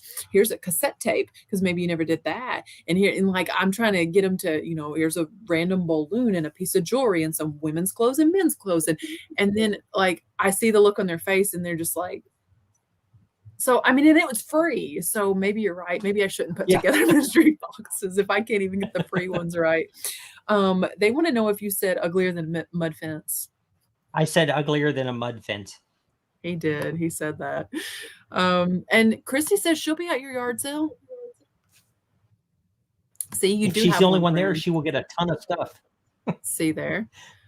Cincinnati Picker sells free and cheap items sale once a month to clear his lower priced items or things he doesn't want to ship. Oh yeah, I have seen that. I saw Jimmy went exactly to one of the sales. And I don't know who follows what's his name? Jeebus, the guy who buys Jeebus. Him and his wife do like everything's $1 or something at their yard sale. Right. And if you don't want to pay $1, they're like, okay, so yeah, they don't care. They don't even care. And if you buy in bulk, like storage lockers, then you've got to have a way to move a lot of stuff. I've bought storage lockers, and you've got to be able to move things quickly. And my thought is if I bought something and all I'm after are paper mache lamps, and I pull those out and I bid where I knew I made all my money back here, and I've got this pile of stuff over here, but there's a lady down the street who I've given stuff to for 5 years. She works really hard, but she's got 5 kids at home by herself, and they don't have anything. And I give her all of the stuff, and I never lose. I never lose doing that. Yeah, you're right. If it's stuff she doesn't want to list or sell, she can give it to somebody else. And I don't think I would ever sell a mystery box. I enjoy putting them together because I'm like, I don't know that anybody really wants them. I don't want them to get it and think he just sent me a box of his trash. Yeah, that's hard. Drew said you could call it a yard free instead of a yard sale free, since all your stuff is free. And Q says, yeah, Jeebus gives all the money to the needy kids in the area. I saw him at Christmas time that they bought all the kids like Christmas presents and stuff. Rural Squirrel is telling me the same thing all you guys are saying, like, don't do it. There's so much drama created around those boxes. Okay, I guess I'm not going to, but now I'm going to have to spin my wheels between now and Monday figuring out how do I capitalize on walking in and like, okay, if I walked in and bought 1,000 items and I even profit $5 an item, which should be doable easy, I make, $5,000. And that's simple math. If I can find 1,000 items that I could profit $20 from, it's just, I then have to list 1,000 items and measure them and ship them. And, so either way I do it, I need to bundle, right? Right. And here's the reality of it. If you back up, right now you're just looking at it like a math problem, and in the reality of it is $5,000 isn't that much money. You're going to be moving 1,000 items. You're going to be picking them up, sorting them. You're going to be doing clothing. For me, it would be a no-go. Like I would love to go. I don't like to sell basic clothes. Yeah. I really don't. So you don't. I just sell basic clothes, so you're going to buy 1,000 of them. Well, the biggest reason being because like weekly, I get messages from people that are like, "How can I source if I can't find jeans in my area?" And I'm like, "Okay, these are their best jeans. This is like the boutique rack is going to be $1." So like, I almost feel like I owe it to the people that message me every week saying that they can't find stuff to pick these up for $1 and offer them. Even if I offered them for $2, I'm doubling my money. Sure. I don't know. Yeah, I just, not for me. Like, one is I live so rural that nobody's going to drive out here for jeans. Like, they're going to have to be Big E or turn of the century or something. The only thing I've ever sold on Facebook Marketplace that somebody was willing to drive out here for is I bought 4 library ladders one time. Wow. And people would drive here from Dallas for that. But really? Because you just cannot find those. If I ever found a library ladder, then get it. Oh, God. Library ladders were easy money. The Hillsboro is 25 miles from here, and they have an outlet mall that it's been dying for a long time. And the Hager store there had 4 library ladders, and they were closing that day. I mean, literally closing. And she just told me, we're selling all the fixtures because the owner has kicked us out, and whatever we don't take with us, they get to keep. And I said, I will take all 4 library ladders for $100. She said, get them. And so I took them down. How much did you sell them for? $350. Wow. Yeah, that's pretty awesome. That's amazing. Jennifer has kind of a neat idea, because sometimes we have to look at things as, is it good content? It's good content for me to go to that sale regardless of what happens. Absolutely. Buy the stuff, make a series of videos on it, monetize the videos, and give the clothes to a shelter. There's an idea. I love that plan right there. Jennifer, pat yourself on the back. More basic clothes sell so fast on Facebook Marketplace with shipping if you list them cheap. I do minimal pics and description on items. Rachel, I have a fun challenge idea I want to run by you tomorrow. Too tired to type it all out. Okay, I'm always up for a challenge. I think selling it in lots is a good idea. Then whatever doesn't sell, you don't want to list, you can do a garage sale or just donate them. A garage sale would be a good idea. It's still 4 degrees here, but when people say they can't find things in their area, check out.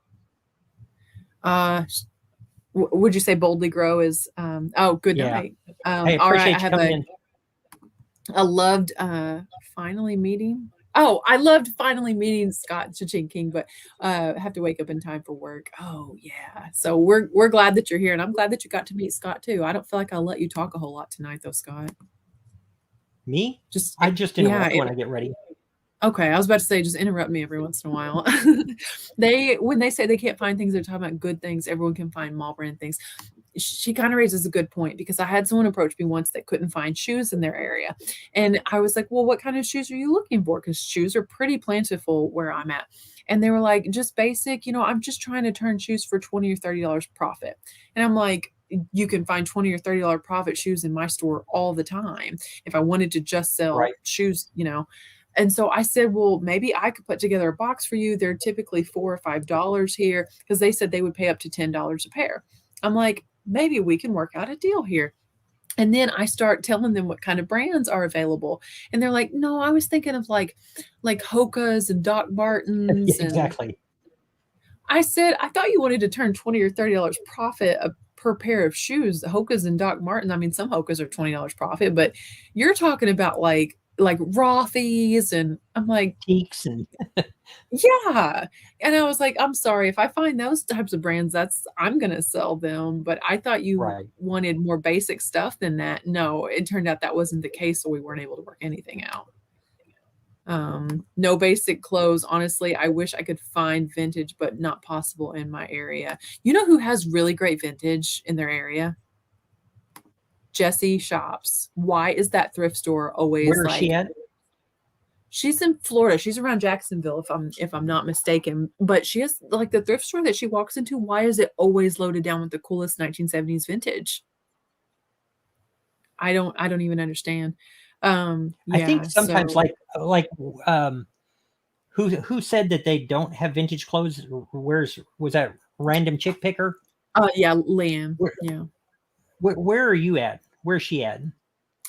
I'm not, to be honest with you, I don't remember what part of the country Leanne lives at. So tell us, Leanne, maybe where you're at.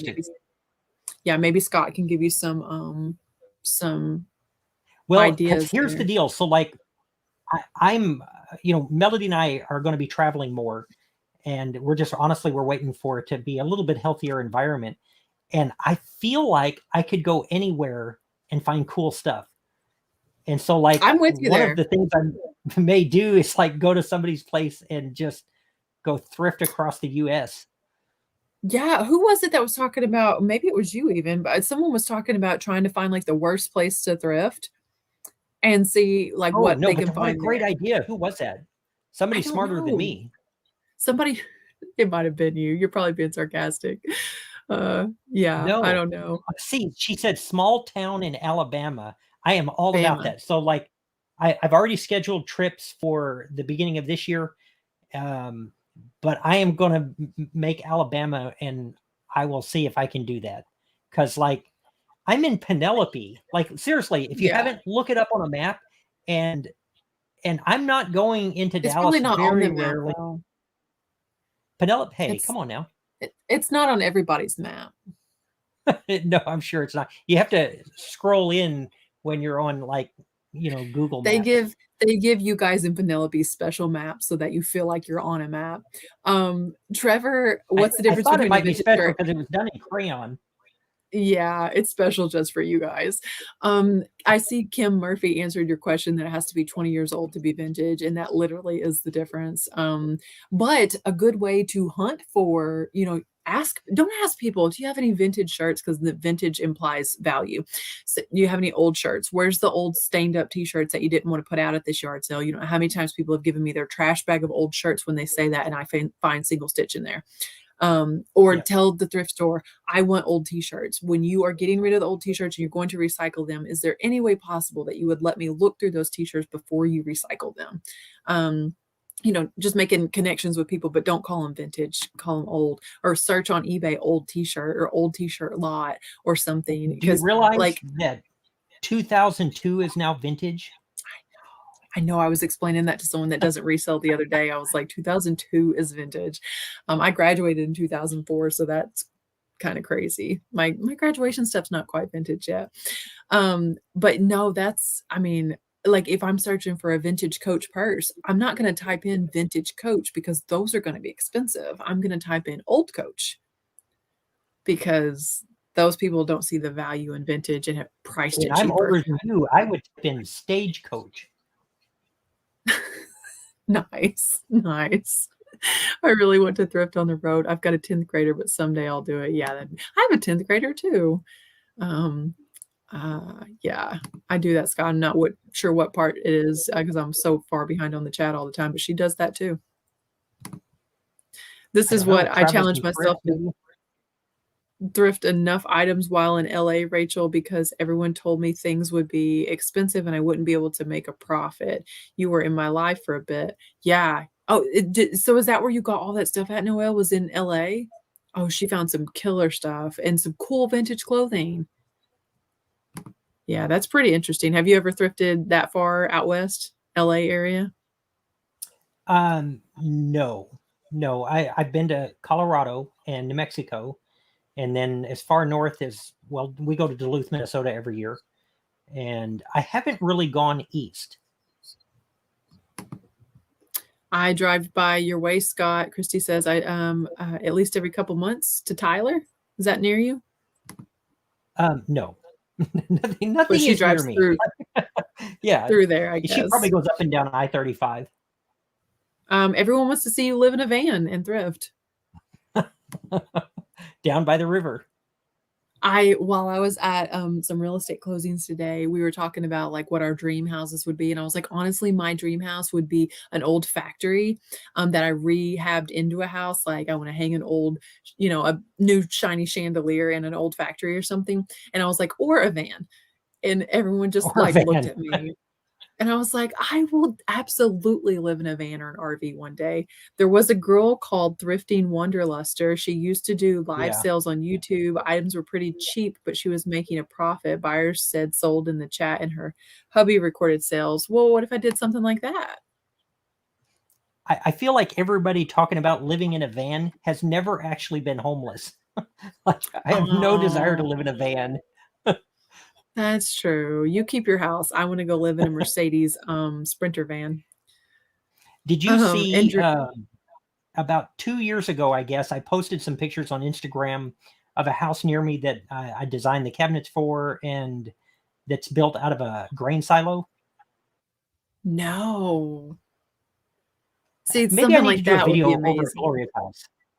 Like I drew because the house was circular. I didn't have time to build the cabinets, but I went ahead and drew them up for her. And the house is ridiculously cool. The silo, the fan in the silo came out of an 1890 warehouse that's belt driven with this huge fan. All the bricks I dug up on a property near me for the floors. Wow. The place is super cool. I'll talk to Gloria and see if I can't make a video out of it. I don't know how it would relate to reselling. It's okay. You know what? Some of your videos can be things that you just want to put out there into the universe. Q's graduation gown has been vintage for 5 years. And Lori brings up a good point. Search old video games, old cameras, old tools. Yeah, it's great. Thrifting in Colorado is actually pretty good. And Steven is Straight like up, Trevor. 2002 is vintage, full stop. Stop the nonsense.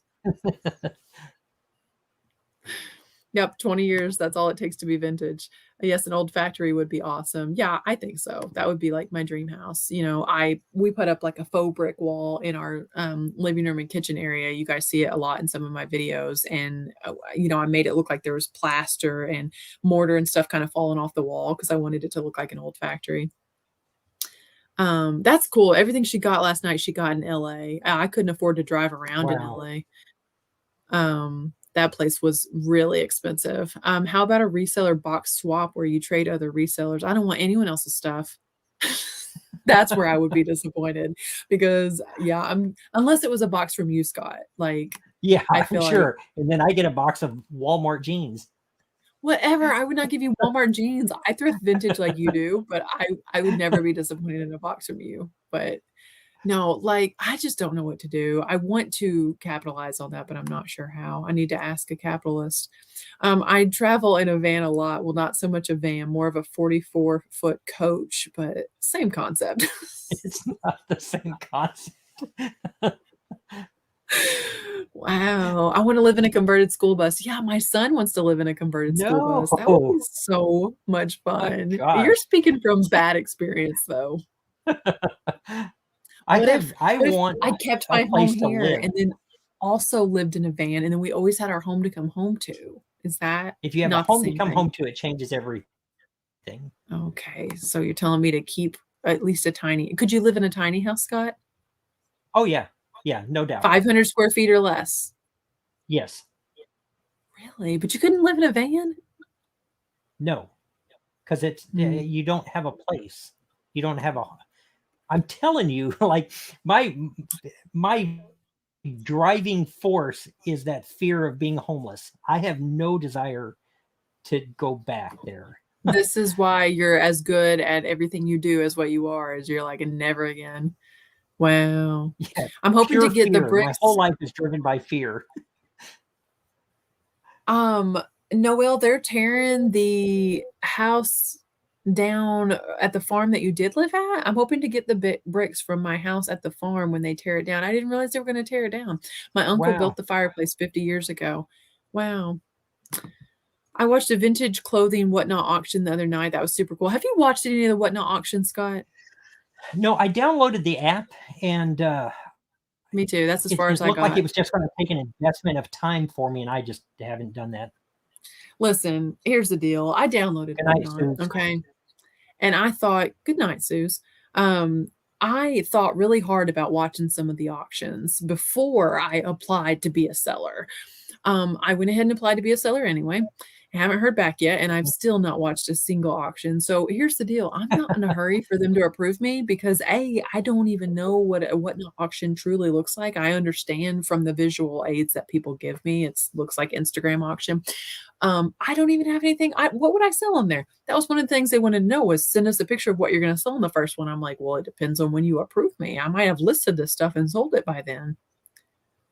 I don't know. Right. So I applied. Are you going to apply? I don't think so. I mean, we have enough now. I did do the whole first dibs, applied for that and we had the right stuff. We had the kind of stuff they like, but I like to stay in my lane and, we're not trying to get as big as we can. We want enough to have money to travel. I want enough to give away, and that's about it. Noelle said that they're tearing down the whole farm. Wow. I hate that. I wonder what they're putting in. Is it going to be like something commercial that they're doing there? Good night. It's been super fun. Nice to meet you. We subbed up. That's awesome. They weren't subscribed to you already. Oh man, they're just going to love your channel now. You're welcome for such a loyal subscriber and friend as Nikki and Gary are. Awesome. Wish I could stay longer, but I'm photographing an 8-hour Ninja Warrior competition tomorrow. What? That sounds awesome. What an eclectic life. I hope, Lori, that you will update your story. Oh, and just like let us know what happens. I want to see some behind the scenes to that. Whatnot seems like a great option, but I don't have their type of items. It's mostly vintage tees, video games, action figures, and trading cards, not my categories. One of the things, Angie, that I included in my application was that as a female, I wanted to bring like more of a female buyer and seller to their platform because it does kind of look like a boys club over there, doesn't it, Scott? I honestly haven't watched it enough to, like I say, No. I spent 20 minutes over there. Oh yeah. I tried to watch a couple auctions, but like nothing was going on. They want a picture of the type of items you sell. They don't expect you to sell. That's not what mine said, Q. Mine said send a picture of what you will sell in your first auction, not the type of things. They didn't want a picture of my inventory because I've heard that they asked for that kind of stuff from people. They asked me for a picture of what I would sell in the first auction. And I was like, I don't know. And I went and grabbed a bunch of stuff out of my office and set it in the floor. And maybe that's why they haven't approved me. The tribe who owns the casino across the freeway bought it. Wow. And it's a kids Ninja Warrior competition, ages 5 to 15. I could see my 5-year-old doing something like that. Did you say it should be pretty fun? I have a 5-year-old and a 15-year-old, and yeah, I couldn't imagine. 5 and 15. That's the ages of my kids. Yeah. That's 10 years apart. I was always wondering. I'm just kidding. Wow. It gets even weirder than that. We just have one kid. Really? Now we're just waiting to see if we like the first one. Yeah, you have to. You should. That's what took us 10 years. So my oldest was 10 years old before he ever had a sibling, right? He's an only child for 10 years. We have my youngest son, and now he's a big brother. And then we invited Abby to come live with us, and she's older than him. And all of a sudden, he goes from being an only child to a big brother to the middle child instantly. Only child for 10 years and ended up being the middle child for 2 years, and now he's back to being big brother. Just let's see. I looked at Whatnot, but was just cold turned off by the boys' toys buy. I don't know. Yeah, it's very much. I promise they don't make you sell those items. They just want an idea of the type of things you sell. Yeah, I've heard of a lot of people like getting in with, yeah, I'm going to sell action figures, and then once you're there, you can sell whatever the heck you want to. I understand. You think that's? I don't know. The auction I watched was these 3 young adults first, and they were clearly pulling random stuff they hadn't planned ahead. Still did well. How do the prices, like, are they getting enough for their stuff when they? Okay, so here's the thing. Some people have said, especially your first auction, when you don't have a following, to only sell stuff that you're prepared to lose on, that you're prepared to go cheap on. But then I've heard like some people say, I sold 53 items in an hour. I mean, that's worth it. I'm not going to make 53 sales on eBay. You know what I mean? Like if I'm selling $2 or $3 an item, but a lot of people like Pittsburgh Picker, they're specially sourcing just for that. And like Paul, the flipping sports guy, he went and bought just a bunch of action figures specifically to sell on there. So I don't know. It's kind of interesting, don't you think? Yeah, it's interesting. I haven't even maximized the platforms that I'm on. I know. But it's a different way to sell though. You're not listing, you're not photographing, you're not measuring. Obviously they're shipping. And then when someone buys something from you, anything else they buy from you is only $1 shipping. So it encourages people to buy in bulk. After you got them to buy that first thing, they're like, oh, it's only $1 extra to ship it. And, practically free shipping. She said that she made $400 on her first auction for 60 items. I mean, I would take that. Yeah. I mean, I guess it depends on what the 60 items are. I'm not going to put up like 60 pieces of designer clothing. That's what happened when I walked in here and I was like, okay, what would I sell that I'm not afraid to lose, that I have a lot in bulk? And I was just looking around. I was like, I don't know. I don't want to sell those vintage t-shirts because I know I can get something. I don't want to sell my Levi's. I don't want to sell Louis Vuitton on there. Like, I don't know. Oh, she says 50 items. Wow. Just resell but that's $8 a piece. Yeah. So it's got to be things that you would honestly take $8 a piece. But here's the deal: there are some things that I wouldn't take $8 a piece if I got to list it and photograph it and do all the eBay things. But I would take $8 a piece if you walked in and offered me $400 for a box of 50 things. Yep, like take it. I'd rather have the $400. Yeah. I don't know. I need to go on Whatnot now. Asked if you could sell that clothing there. I know, right? But they haven't approved me. By the way, Rachel, did you hear back from them yet? Yeah, no, I haven't. But I should check my email probably more regularly. Are you a regular everyday email checker, Scott? Yes. Every day? You're like Drew. He does that too. Yeah. Well, I mean, it was ingrained in me with my job. I mean, you had to stay on top of it. Yeah, he's good like that. Let's see. Sell the $1 clothing haul on Whatnot. Oh no. And Q says it was all items I had $1 or less into. This is the most a question for everybody in the chat. Okay. If that's okay. So I had a chance to get into an estate. A friend of mine called, and there's she is friends with an 81-year-old guy who doesn't have any kids. He doesn't have any relatives. His family has owned the property since 1894. And so I got a chance to go over there and take a look because he's got a collection of Mont Blanc pens. I posted the Mont Blanc pens on Instagram. Well, he's a hoarder, but it's not trash. I walked through the whole place. Here's my problem. He wants me to give him prices on everything before he decides what he wants to sell. And the problem is like cast iron pans, there's probably 500. And knife block sets, there's probably 100 of them. Clocks, there's probably 2,000. And so, you have no idea. Like it covers, there's 10 buildings. And I'm the only one that's ever got in there.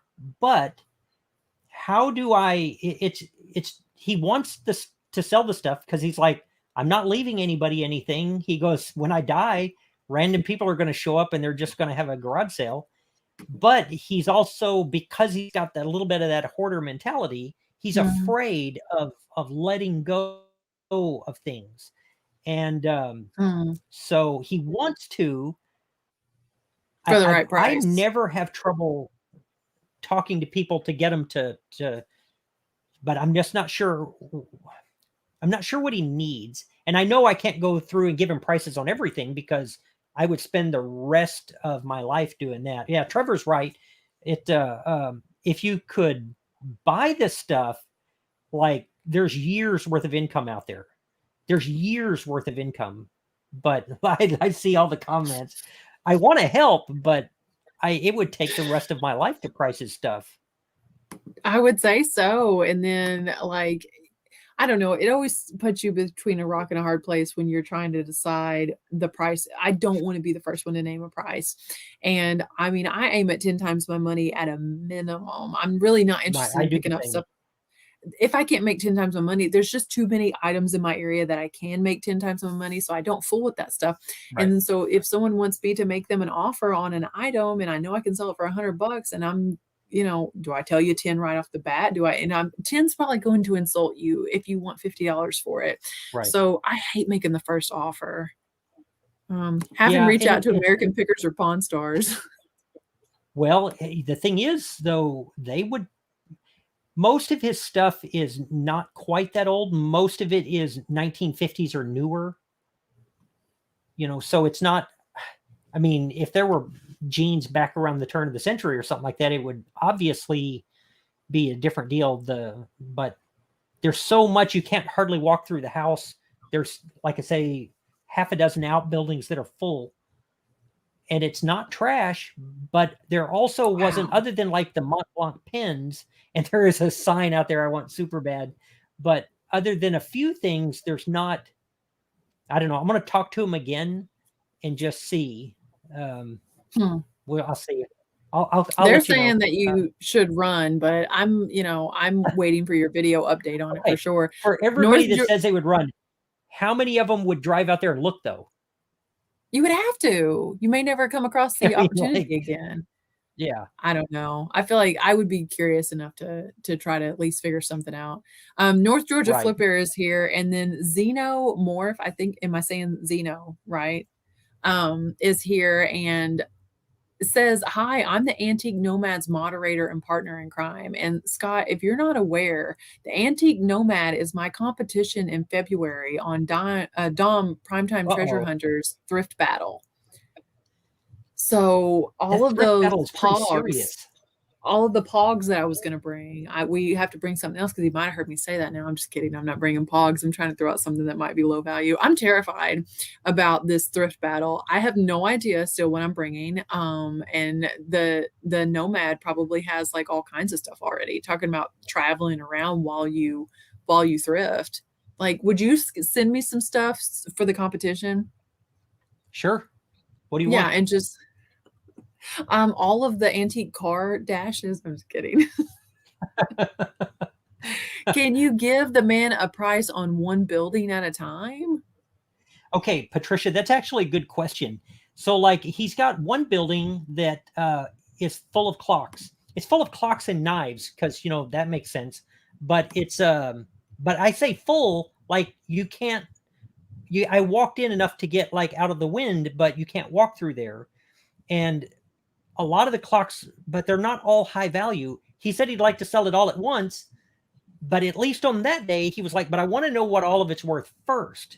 And I can't do that. That's not possible because just cleaning it up is going to be like, you guys can't imagine. He didn't want me filming the day I was out there, but I'm hoping he will let me film if I don't name him. And I understand it. He's out there by himself and he doesn't want somebody, you know, getting him because he's got a collection of guns. He's got like, there's a bunch of stuff. But so Steven says maybe pick a small section and tell him that you'll give him prices on those. And if he wants to sell you some more of those now, you can proceed. Like, I think that's what we're going to try. Like the Mont Blanc pins are worth selling, like for sure. What are you calling them? Mont Blanc. Okay, so like Blanc would be white. Mont is what's that? You haven't heard of Mont Blanc pins? No. If we go thrifting together, I'm going to crush you. Tell me what Mont Blanc pins are so that I'll know and I can be the Cha-Ching queen. The pins that I posted on Instagram should go for $200 to $400 a piece. Pins as in like lapel pins, like pins that you wear, pins that you write with? Writing pins. Mont Blanc. Blanc? BLANC. Okay. Yeah, if you guys aren't following him, one of the guys that I talked to about watches and pens on Instagram, he goes with Time with Pop. He's a super nice guy. He doesn't have that many followers, but he knows pens and watches really, really well. And I like to learn about pins. I mean, I have a post coming up on Instagram that is talking about that $1.50 bag of pins that I bought. Guys, I've sold, like, I'm closing in on $100 worth of pins I bought from a random Ziploc bag of pins for $1.50 at an estate sale. Like, I will go look for pens and pencils any day. So that's what you say it's called. Time with Pop? You can find a pen that'll blow by $500 easily. Not easily. They're not easy to find, but they can be worth a ton. Time with Pop. He is the one. I don't know how many of the people follow me on Instagram. Super nice guy. Let me tell you how I met him online. Melody and I went to an estate sale, and Melody bought a margarine tub with 4 broken watches on it. And Chris, I posted it on Instagram. Yep, that's him. Super nice guy. But anyway, I posted these 4 watches on there. We paid $1 for all 4. And I start getting offers on Instagram right away in my messages. And he sent me a note and he said, "Hey, man, I don't think you know what you have." And so he walked me through the values of all of them. That was on a Friday. I listed them on eBay on Saturday and made $3,900 for the 4 watches. And he never asked for a penny. He was just like, "Dude, you don't know what you got. Let me tell you what you got." And I actually helped him out with pens first, but since I helped him the first time, because I've made a lot of pens, then he came back and he knows way more than me now because he's been studying it. He's just a nice guy, selfless. Why do we start talking about pens and pencils in January? House pops in. I don't know. Oh, because that guy has Mont Blanc pens. I swear every single time that I'm talking about pens and pencils, January House is here. It also sells pencils. Huh. I'm following Time with Pop now, and I'm hoping that he'll reach out and help me with some $1 million watches that I sourced and don't know what I have. Oh, no, he knows watches like really, really well. Super That's nice awesome. guy. That's what's on his page is like watch after watch. Yeah, he knows it really That's a good one to follow. Okay, so if you guys aren't, because he's got, like you say, not that many, 1,300 followers. But yeah, he's got, I mean, everything in the on chat needs to be blocked or executed or something. Okay, let me scroll down real quick.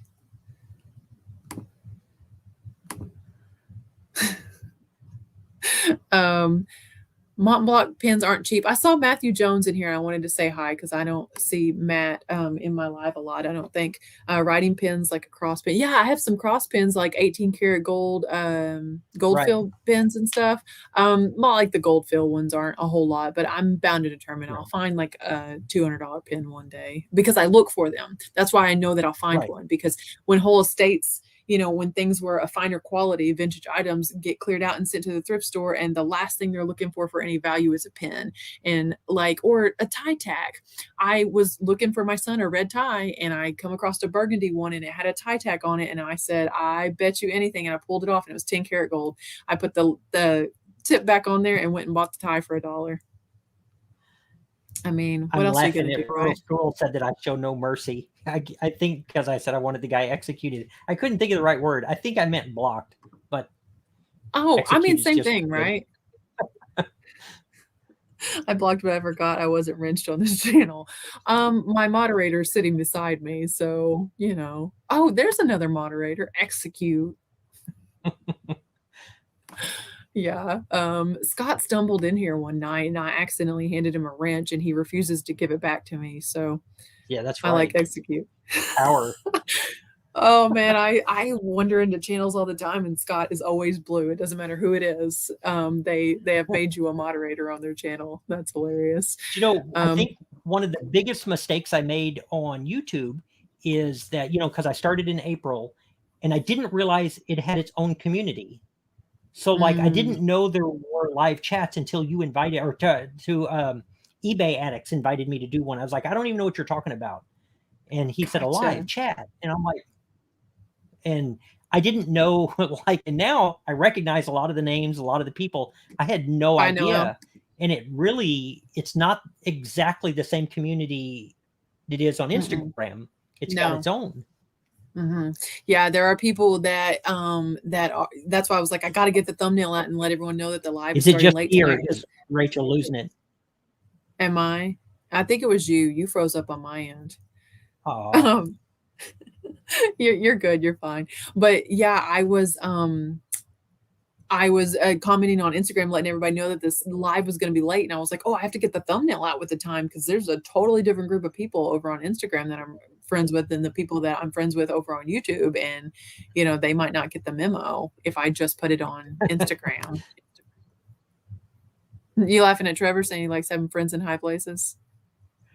Well, I mean, I know he's not talking about me. I think he is. I think he's talking about you.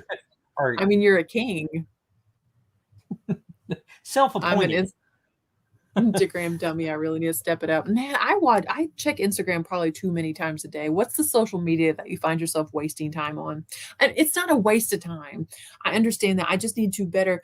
If I took while I'm interrupting you from the question I asked you to answer, if I took the amount of time that I'd take responding to messages on Instagram and I just did all of that in like 1 hour at the end of the day, instead of interrupting myself 100 times throughout the day, like I would probably accomplish more. But every time something pops across my Instagram, I check it. So I need to turn off notifications or something. Like, do you find yourself wasting time on any social media apps like that? So like, I think I have a lot of people on Instagram, and it wasn't so much intentional. I have no idea why anybody follows me. I don't consider it a waste of time because I actually enjoy teaching and I enjoy helping if I can. So like for me, it's not a waste of time. You know, I'm going to spend my time doing something, and these people let me talk and act like I know what I'm talking about. So I don't know. I didn't know. I thought everybody had that many followers. I've never paid attention to it. I passed up the numbers, but the only number that mattered is Melody had 400 when I started. So I needed 401. That's really the only goal I had. That's hilarious. And you passed her up. I crushed Zeno says, didn't know you were Cha-Ching King. I've seen you in chats. Nice to meet you. Yeah, because you have your name down as Scott, but you're wearing your merch that says Cha-Ching. So yeah. Scott, I just think it's hilarious. When I first started following you, from the picture that you had of like the Fila jersey, because you were still, schooling, you were still superintending, and you didn't have your face on there. Like, what I imagined you to look like and was not who you are at all. Like, not even a little bit. Let me tell you how far off I was. So I don't think that there's anything but like your Fila jersey. And at the time, I'm following a lot of people, like Thriftzilla, I think was one that I was following about the same amount of time. And like a lot of young men that thrifted vintage. And so I was convinced that you were a young Black man. Oh, 100%. And so the first time that I ever saw you, I was like, but actually, according to my DNA profile, I am 1%. So there's a chance that I was only 99% wrong. I was only 99% wrong. I just thought that was hilarious. The first time I actually saw you, I was like, so yeah, when you're on YouTube, you don't have your picture on there. You just have your logo, which is a very nice logo. But yeah, people have no idea what you look like. Oh, they could make up anything in their head, I guess. No one has commented that they also thought you were a young Black guy. Oh, Q's laughing though that I thought you were not a big Black guy. I thought he was a young Black man because just the things that you were selling. A lot of the people that I was following, I don't know. I just assumed if you never saw my face. I don't know how to answer that. Like, I didn't know there was going to be this kind of test. If you had never seen my face based off the things I sell, what would you think that I looked like? I mean, I don't know that I put that much thought into it. Thanks a lot. I mean, on anybody. I mean, like, I would assume. Oh, Q said she thought that you were a big Black guy, she said. But nonetheless, she thought that. I don't know. Like, I don't know. Something that you said at some point, or I don't know. You're alone in that assumption. Okay, never mind. It was just me and Q. Whatever. I mean, it doesn't hurt my feelings. I just don't have I don't know what kind of response what do I say to that? Amy wants to know how many generations back is 1%. Oh, I don't know if you know how that DNA testing works, but what they do is they're taking averages and spinning them out. And so over time, though, as more people take those DNA tests, the results will get more and more accurate over time. So mine will eventually probably be eliminated. As far back as I can go, it's mostly Western European. Drew says that he would think, based off the things I sell, that I was an 80-year-old lady. I thought he was talking about me. Oh, maybe he thought you and your okay. If you were, that wasn't a bad thought. 7 to 8 generations at least. Okay.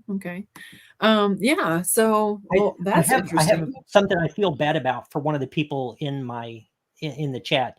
For a rural school, I can't say rural that. I know. Squirrel. Okay, so like when I went to Denver, Melody and I were fangirling over was it Street Savvy? Is that her YouTube name? I don't know. And she was there with a rural squirrel. And but I went to Chick-fil-A and I gave Savvy one of the Chick-fil-A's, but I don't think I gave her one. And I've always felt guilty about that. You gave her one of your like sandwiches? Is that what you're saying? Yeah. but I didn't give her one. I didn't, and she probably hates me because of that. She's waiting for me to come back for Denver. She probably does. She's probably looking for you now. She and I are doing a plank challenge currently. And we plank every day, and it started out as a 30-second challenge, and that was pretty difficult. A plank, like butcher block. I'm so sad for you right now. No. So you're on your forearms on the ground, and then your body is out straight and you're on your toes. So you have to like keep your butt down, keep your back straight, and just like hold your body weight there on the ground. Yeah. So like here would be push up, but then you go down to like your forearms and you plank like the Sphinx would. And it started out 30 seconds, and that was so almost impossibly hard the first day. And we're up to 150-second planks right now. Huh. Yeah. It's pretty difficult, but I just wanted to toot our own horn and tell you guys that we're going to have abs. I'm just wondering if your stomach reaches the ground, that may not be that difficult. I got nothing. You know how a while ago you had no response to what I said? I got nothing. If you like, I'm thinking I might just be able to do that. You gave her the restaurant. Yeah, that's what I was wondering. What is a Chick-fil-A? Well, would she comment and let us know if she's upset with you about not giving her the sandwich? She hasn't said anything. She must be upset. Yeah, that's what I'm thinking. Over time, you'll be from a background of hot Italians. Yeah, basically. Obviously. I mean, just give it time. Thank God I'm not the only one who has problems saying rural. My husband makes fun of me all the time. Okay, my husband makes fun of me because of something I say. Scott, what is the grouping of shingles on the top of your house called? A square? A square of shingles? No, like what's on top of your house? It's called the roof? Say it again. Roof. No, see, that's not how I say it. That's how Drew says it, and he makes fun of me pretty hardcore. Say it wrong? I say the roof. Roof. Like the roof of the house, and he makes fun of me so hardcore and says, it's I'm 1% Nigerian, and you're like 1% pooch. Wait. He says it sounds like I'm barking too, but hang on. Before we get to that, wait, you're 1% Nigerian and you're a king. So like I can expect you in my emails anytime, right? Yeah, that's right. She says that you can make it up to her, come back, and you guys could go to Chick-fil-A again. We are definitely going back to Colorado. Then she could show you how to plank also. But Zeno says that you could just do it with straight arms if your belly reaches the ground. Why would anyone want to do that? I don't know. I just agreed to it, and now we're getting stronger. Dying every day over this. When are you going back her direction? I don't know. We're going to Minnesota in May, and we're going to go back to Galveston pretty soon. But my aunt is 92 and lives in Denver, and so I need to go back and see her. So this is what people think. Or he has high hopes. So here's how I got the name. When Melody really wanted me to, I don't even know why she wanted me on Instagram. So I made an Instagram, but I was still superintendent at the school, and I didn't want to put my name on there because I don't want to talk about money while I'm still employed, even if I'm doing it on my own time. And so I just thought, well, Cha-Ching King rhymes. So, and it was available. That's how I ended up with the name. Like there wasn't anything special about it. Nice. And it just stuck, huh? Yep. You know how I came across my name? You married a Strickland? Well, the first part of it, my mom gave me, and then the second part of it, Drew gave me. It's not complicated either. Yeah. How about this one? Thousandths. Thousandths. I never realized that was hard to say, but will you say that? Thousandths? What, Xenomorph? I am in Central Texas. But Before that, have you tried wall sits though? Me? No. Yeah. What is your daily workout currently, Scott? Me? Like I would run if someone was chasing me, but I probably wouldn't run very far. Really? I think you could run further than what you give yourself credit for. 150-second planks. Really? Thank you for sharing. When at the school, I wear a Fitbit. At the school, I walked like between 20 and 30,000 steps a day. And that's really all I did. And so I have struggled since I retired because this job is much more sedentary than being a superintendent. This is how people in Tennessee, where my husband's from, says creek. They say the crick. Yeah. What do you say? Me, creek. Creek. Drew said that you do sit-ups. Sit up out the bed. Yeah. Sit up to the table. You have nothing to say back to that. You're just gonna let him talk about you like that. If he says something funny, I'll respond. Wall sits. No, did those in volleyball practice every day for years. Never again. His response: OMG, I wish I loved working out with you, but I'm with that one. Oh, he's not interested in working out. I've been doing this 90-day program and I'm liking it. It's one that I've done in the past and really enjoyed. I am only running if I'm trying to get out of a fire and only if the fire was coming at me. So if it was an emergency is what she's saying. Like a tie emergency. Yes, or like a fork emergency. Any tips for round top event? Still haven't been there. No, I haven't been to the round top event. That's it. That's all you're gonna say. I don't have anything else to add. Nope, haven't been there. Oh no, we missed the ball drop and the confetti. Why didn't you count us down? Yeah, lost track of time.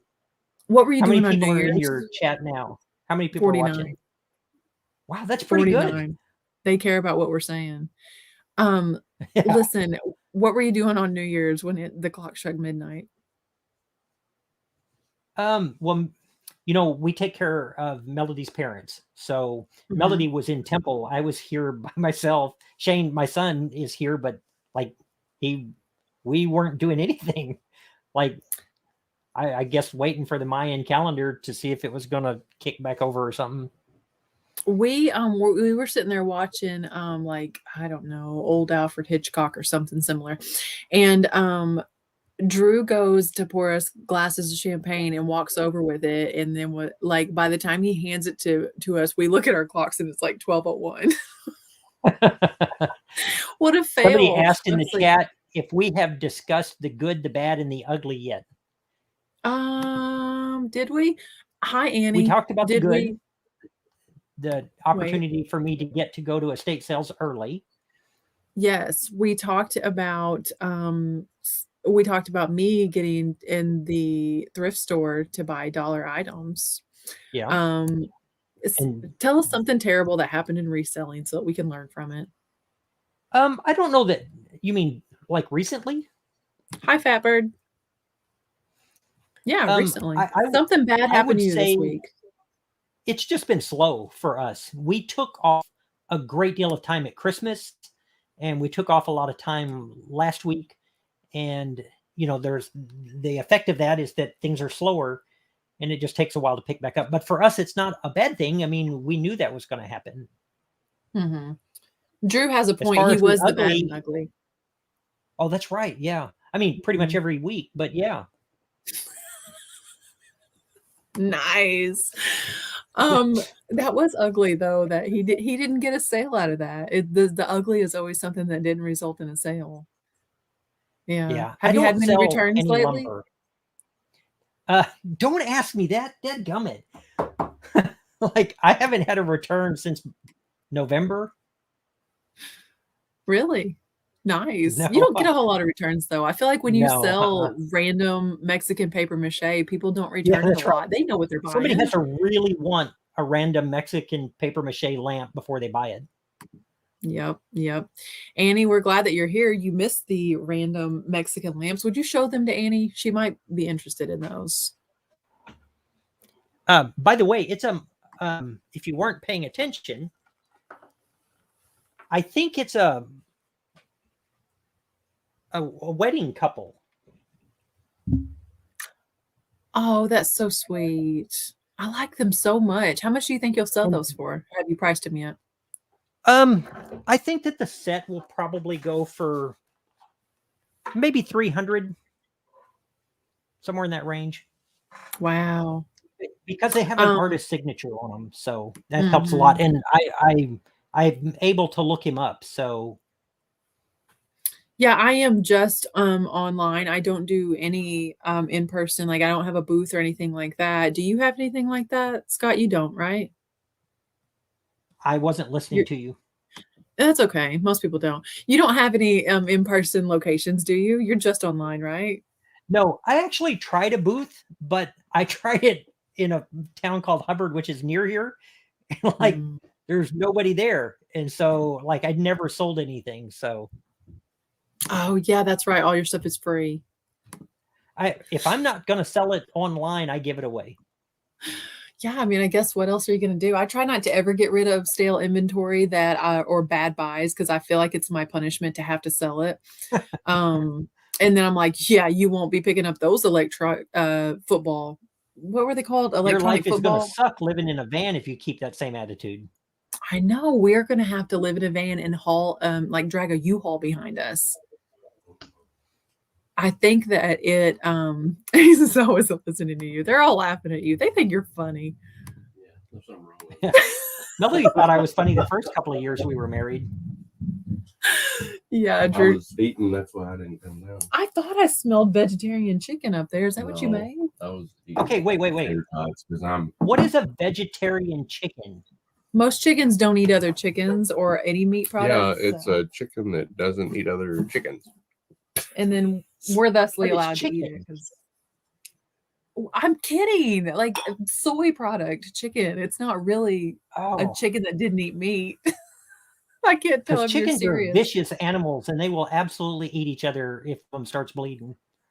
So are you saying that it's... You ever seen them wear the little red glasses? Chickens? Yeah, yeah, I have.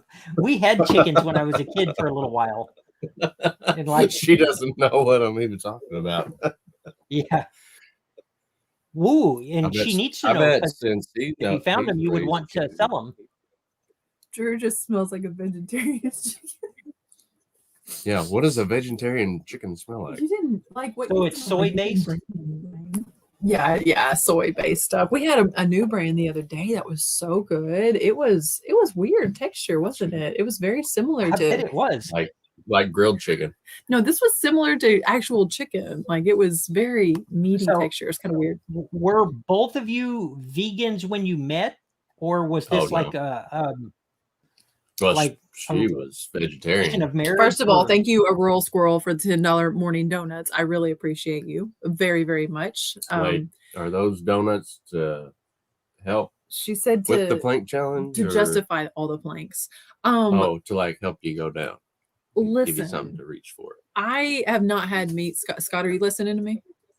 Yes, I am.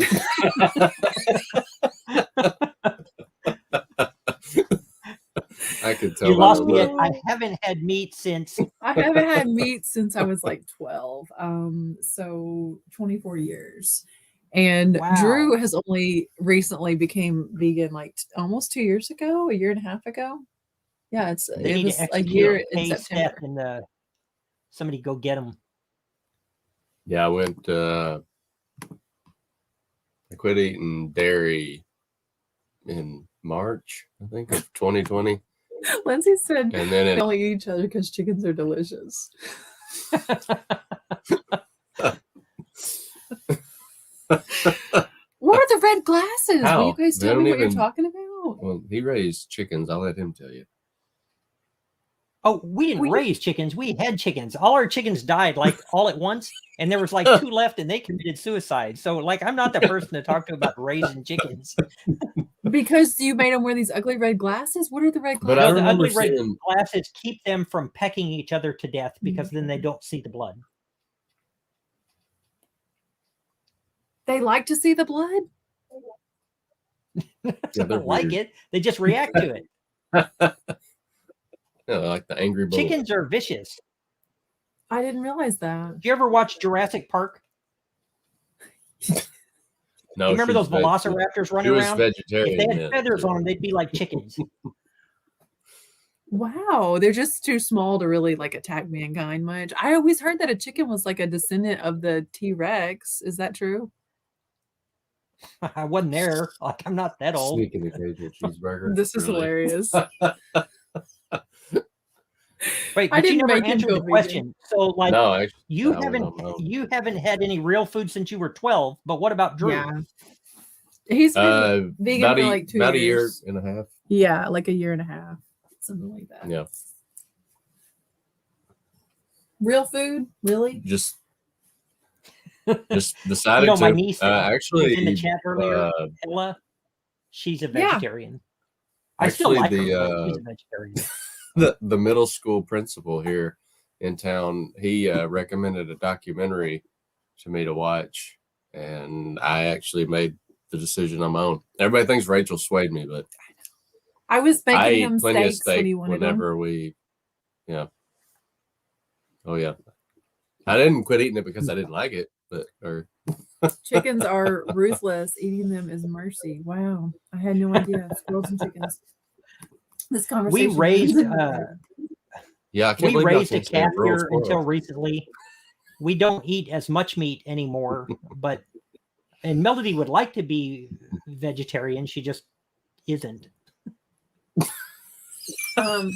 Zeno Drew won that sash in 2011. No, I did. I was the former Mr. Missouri. Zeno, you just tell Antique Nomad that he's not just going against any reseller. He's going against a reseller and former pageant queen. Yes, that's my sash. I'm really scared. Could y'all tell me the type of stuff Antique Nomad may bring so that I know how to beat him? Oh, she's cheating. If you've never run from a rooster, you're not missing out. Oh my gosh. Why? I don't think you got to finish your explanation. Oh, Drew, why? Why what? I interrupted you in the middle of talking about being vegan. Oh. They want to know why. Watch the documentary you watched was called Game Changers, and that was a huge reason. I mean, I kind of showed him some other documentaries and we talk about stuff, but that was a big one. There was a documentary by a UFC fighter that talking about like physical impacts. Yeah, just for like from health and physical stuff for like athletic stuff. We run when we're not being chased. So I like science. Yeah, so that was you're among royalty. That's right. A king and a queen. And wait, hang on. If he's I hadn't even thought of that. I'm a pageant queen. Then I'm the jester, I guess. I mean, I am the funniest one here. Oh, Rachel interrupts. But mine was self-appointed. She won it. He's going against royalty. I'll tell him. He loves beauty pageants, actually. Just distract him during the battle with competition stories. Okay. And I know he's in Kentucky somewhere, and I don't think he's very far from us. Isn't he near Mayfield? I think. You're just looking at me like you're either not listening or don't know. I don't know. The last thrift challenge that Dom had, I wouldn't have gone up against them. They had this Brandon and Yvonne car. Yes. And I thought for sure Brandon was going to win that with the car. And then she comes out with this clock that was straight up ridiculous. You were in love with that clock. Oh, you have no idea. Like, I mean, she's way off on the price too, because that clock sells for about $1,500. They're still talking about chicken. They like chicken, about chickens, I guess. I don't know. Maybe they secretly want to be a chicken. Annie, I was going to tell you that on my screen here, when Rachel talks, I can hear her voice, but then a few minutes later, then her lips and stuff move. So like, it's hard enough if I could see her in person and listen to vegan talk, but like it's really tough when you have feel like I'm watching a dubbed Japanese sitcom. Nice. Fatbird Finds, where in Kentucky are you? We're in Southeast Missouri. Are you saying that we are a 1950s Godzilla movie? Wait, I used to be hardcore vegan and protested KFC with Christy Hind. Is that Hind? Christy is that how you Hind. pronounce that? She doesn't know who Christy Hind is? Y'all should, man. She like a model or something? I feel like I know the name. Yeah, that's it. Christy Hind is a model. I feel like she's probably not.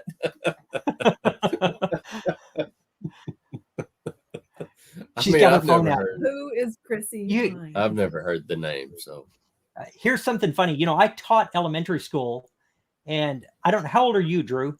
She's 36. But how old are you? And the guitarist, lead vocalist, me, and I'm 33. songwriter of the rock band The Pretenders. Yeah. You guys are younger than the kids that I taught. She's from the Pretenders. What do you say? Said that we're younger than the kids he taught. Oh. Yeah.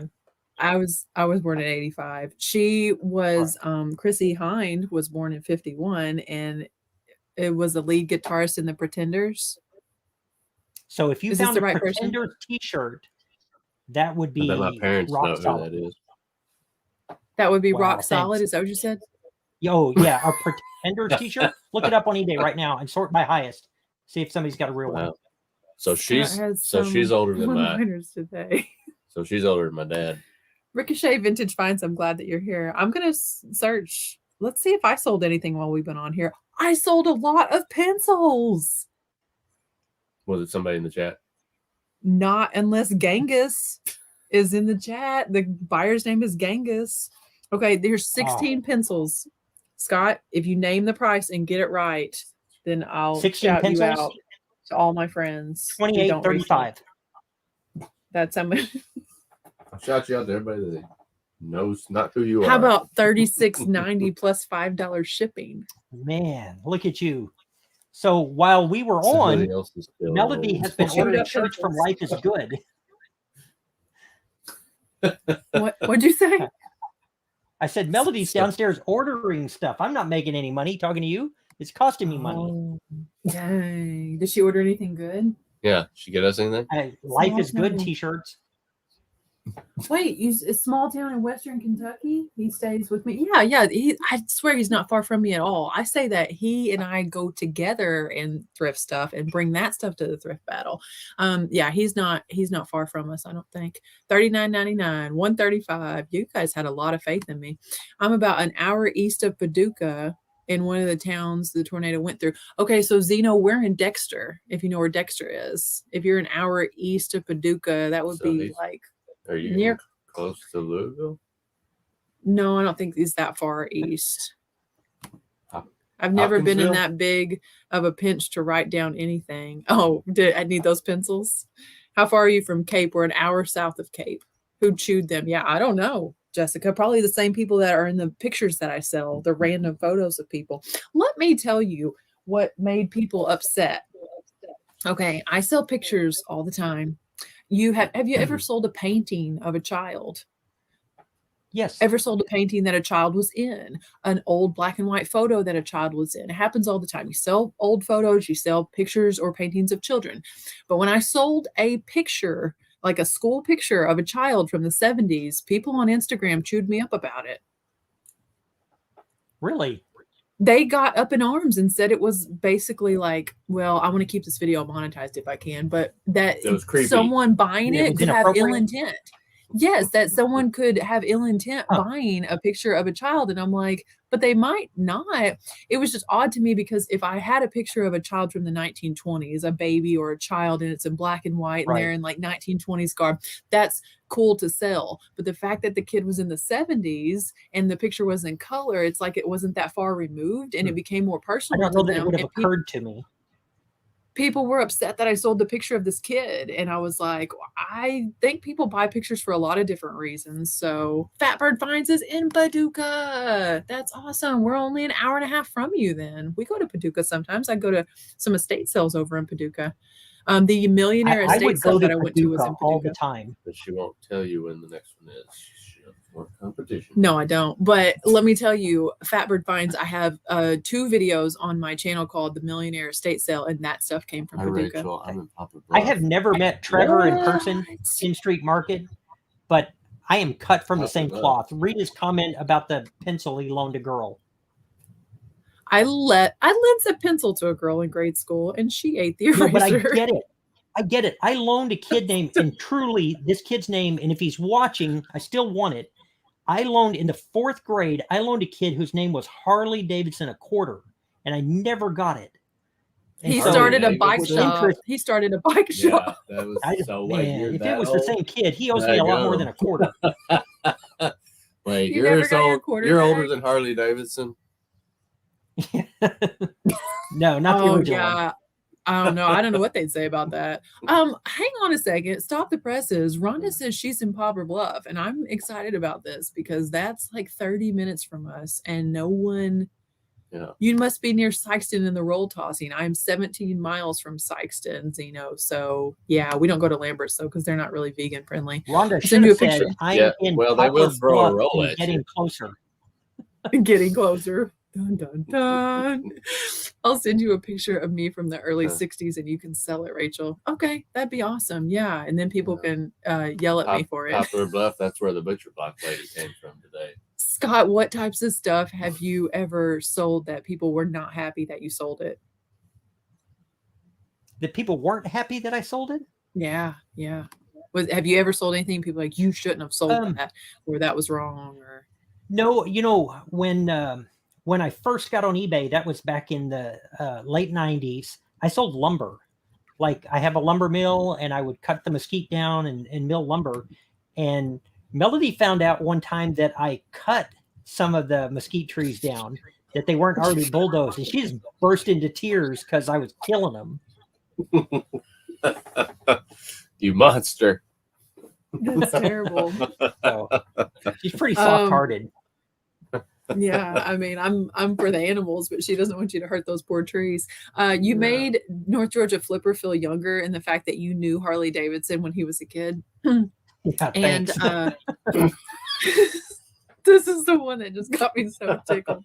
Scott, I legit had a student whose name was Dan Quayle. That's awesome. Like as one name, like their first name was Dan Quayle. Dan Quayle. That's hilarious. Wait. Rhonda has a thrift store. Saks Thrift Avenue. Is that the one across from Rogers Theater? No, that's a medical place. It always has that weird mannequin standing out in the corner. Yeah. But you want to look, and so it's perfect advertising. No, but I think I've seen Saks Thrift Avenue. I haven't seen that. I'm not in Poplar Bluff a whole lot though. Scott, do you want to go to Saks Thrift Avenue? Yeah, I will go thrift anywhere. Okay, let's go. Let's go. Cool name, Rhonda. You sold lumber. You're terrible. Yeah. I don't sell lumber anymore. Now I just hoard it. You sold lumber? Who sold lumber? Thrifting in Cape. Thrifting in Cape would be decent. There's a thrift store in Jackson, Teen Challenge, that's really good. I had a buyer today whose last name is Schweener. Schweener.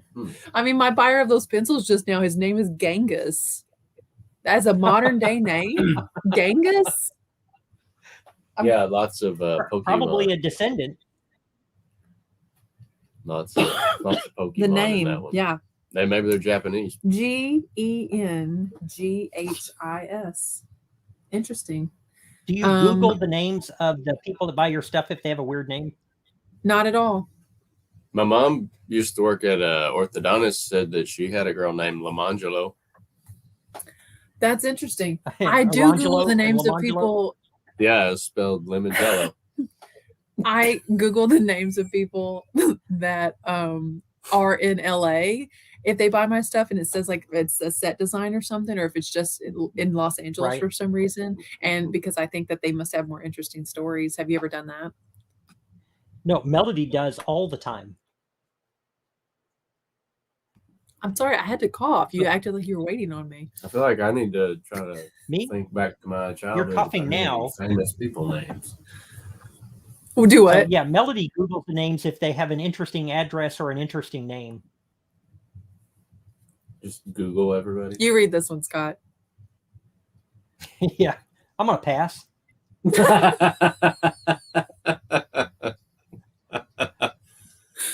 Oh, that's funny. I like that, Rhonda.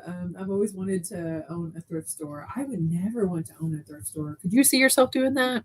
No. Me? Good Lord, no. I don't want Leon? to have a brick and mortar where I'm tied to a specific place like that. Yeah, Oh, Leon. no, me neither. I feel like Leon might be up for the morning because it's like 6 hours past. Yeah, he's got to be getting up for the morning, right? Well, if what time is it now? He's in the UK, so if you owned it, that would be a pretty expensive thrift it's store. like though. 6:30 a.m. I Yeah, mean, it'd be like It would be- getting any dollar items it would either be really expensive or free. Or for or me. free. No, that's you're listening to Scott too much. No, you're just giving it away. Oh, if I owned one, I thought you were talking to him. No, yeah, if if he I owned it, it'd just be like there would be boxes out nothing- back. Nothing would be thrifty. Just Welcome can to get the what you early want. live stream. Scott, would you ever consider doing a 24-hour live stream? Would I do a 24-hour live stream? I mean, I heard you don't sleep. No, like I take sleeping medicine every day and have for 20 plus years. And if I don't take it, I sleep like 2 hours. So, I mean, I could do 24 hours without taking a deep breath, but I'd probably have to have a restroom break or something. Yeah. Yeah. We won't hold you to like a cup or a funnel. Well, of course, you can only see me from here up. So, Listen, here's my idea. You'll be on the toilet. I got it. Here's my idea for a 24-hour live stream is that every hour, I just got to find some other resellers who want to do this with me. We can call it a listing marathon. Okay. So every hour, the first hour and the last hour, you do 2, but every hour you run 1 mile and then list. And then the next hour you run a mile you and just list. lost him. See, I told And you. see, the first hour you do 2 and the last hour you do 2, and we'll figure out the 0.2 in there somewhere. And so by the end of the 24-hour live stream, you've ran 26.2 miles. So you've ran an actual marathon and listed for 24 hours. So it is truly a listing marathon. you really don't Would get you be it. interested? I organized a marathon here in Penelope. And I heard about this. Yeah, it was just the width. Like, it was like 40 feet. And you paid your $15 entry fee. You got the t-shirt. It's 0.05K. Like, awful. I bet I had more people sign up for it than a regular marathon. Oh, so she does like consignment stuff then. She's just got lots of vintage. Let's go over there and check out Rhonda's store sometime. Rhonda, can I film in your store if I come over there? Leanne said she's out. Trevor is out. Is anyone in? I feel like we have 45 people that are passed out and 5 that are active. Everyone else fell asleep with us on. Yeah, I Think feel like of even all the watch Joey's hours still you're getting watching for- with one eye open. Joey's phone is still on. while Yeah, he's asleep. like this. He never did say bye. I think you're right. Truly. Yeah, a What'd lot you of say, people Scott? didn't say Oh, I don't remember what I said. Saw that place a few years ago and now can't find it online. Probably closed. Good night, Kim. Kim, before you leave, will you let us know whether or not you're in for the listing marathon? My mom's still up. well. If I could run on a treadmill, yeah, you can run. Well, I'm not going to go out at night and do it at 2:00 in the morning. Of course, you can run on a treadmill. Why not? You gotta run You with don't- the Feral hogs Rhonda wouldn't said you? I can film there. Had to get up early. Yeah, Stephen is still here. Let's see. Remember when Michelle did that 15-hour live stream on New Year's Eve a year ago? Time to pass out again. Wow. Be right back. My dad's still here too. My parents don't sleep very much either, Scott. I am holding you past what I said I was going to do. And I guess I'm But I you know get what? paid I by haven't- the hour, right? take what I paid you last time and double it. Okay, double it. For sure. If you guys have not already subscribed to Scott, so they don't have to check the description. I'm going to put it in here. You can see me, but I can't see you. Okay. So don't make weird faces. No, Scott can't honor He that. probably is now. Yeah, I was gonna say, I'm out on that one too. Part of your video is going to start playing I mean, before I can pause it. There we are. I'm the bad and the ugly, so Yeah, we knew we wouldn't talk too much shop tonight, but that we might be just kind of spitballing some different things to say. Here is Scott's link. You guys do me a favor and please go over there and subscribe and be sure that you watch some of his videos because he's really, really informative. When's the listing marathon? I'm tired and confused. Come from? I don't know, but I'm gonna look it up. Hang on. Kim, the listing marathon that we're talking about, I don't know. I don't have a date for it. I haven't found anyone that would do it with me. January House said he's in. He wants to do a listing marathon. Still listing. He said crazy. I'm here. No, who are you talking about? That's not. He said I'm in for the marathon. I wish I was asleep but couldn't turn you off. What? She's just gonna. You're not gonna sleep at all. She has to be up in like 3 hours. Oh no! Well, I couldn't turn you off. Oh my goodness! What about a 26-course meal instead? No. I subbed. We'll judge based on the first video I watched. Recommendations. What's your best video, Scott? Trevor, that could be a messy list. Watch the one tomorrow. Okay, he's got a new one coming out tomorrow. He's improving with every video, is what he's saying. Watch his best one that is coming out tomorrow. Are you looking forward to Whatnot? I come in at the tail end of that conversation. They haven't approved me. They don't want me on their app yet. Maybe you took a picture of too many things. I don't know. I don't know what I did. Leon just subscribed to you also, Scott. I'm at my max listings for this month for eBay. Dang. I'm in for the listing marathon. See? Okay. Now, I don't know if you heard January House, you have to run a mile every hour. It's not a meal every 2 miles on the first, he might be a runner. 2 miles on the first hour and 2 miles on the last hour, like 2.1 for the first hour. Trevor's wanting to eat. Oh, yeah, that's true. No, it was not what Trevor said. My computer's going to go dead. Nope, going to just hop in the shower and stay up now. Oh, no. Oh, no. Annie thought she was subbed to you, but now she really I appreciate is. everybody subbing. Don't look at my past stuff. I love how North Georgia Flipper is just subscribed and already has their favorite quotes from you. No, I don't know if I'm subscribed or not. Subscribe. Yeah, right. Can we drive? No. Can we row a mile? Yeah, sure. No, I don't think so. I changed my mind. Whoa, running miles. I'm out now. See, I'm thinking Drew Profit Monster or Joey Bada Bing will do it with me. You think? It'll take me longer than it. Well, we could ask him. I mean, Joey's still in the chat, I'm sure. To run a mile, no doubt. I need the motivation. Going shopping soon. I hope you find some killer stuff. I'm sure you're going to like a car boot or something. I would really like to go thrifting overseas, though. That would be fun. I feel like it would be expensive to get it back. Oh yeah. I mean, it would be. Unless you, I mean, could had a big carry-on. Go thrifting for somebody else over there. Yeah, a big carry-on. What's in that body bag? Nothing. Definitely not paper mache lamps. Not paper mache lamps. It's a dead body. What do you think it is? Who said not paper mache lamps? No. Money's and running no bad news. Yeah, I haven't found anyone yet. Would you guys tune in to something like that? What if it's like an exercise bike? Could you at least pedal? No, running.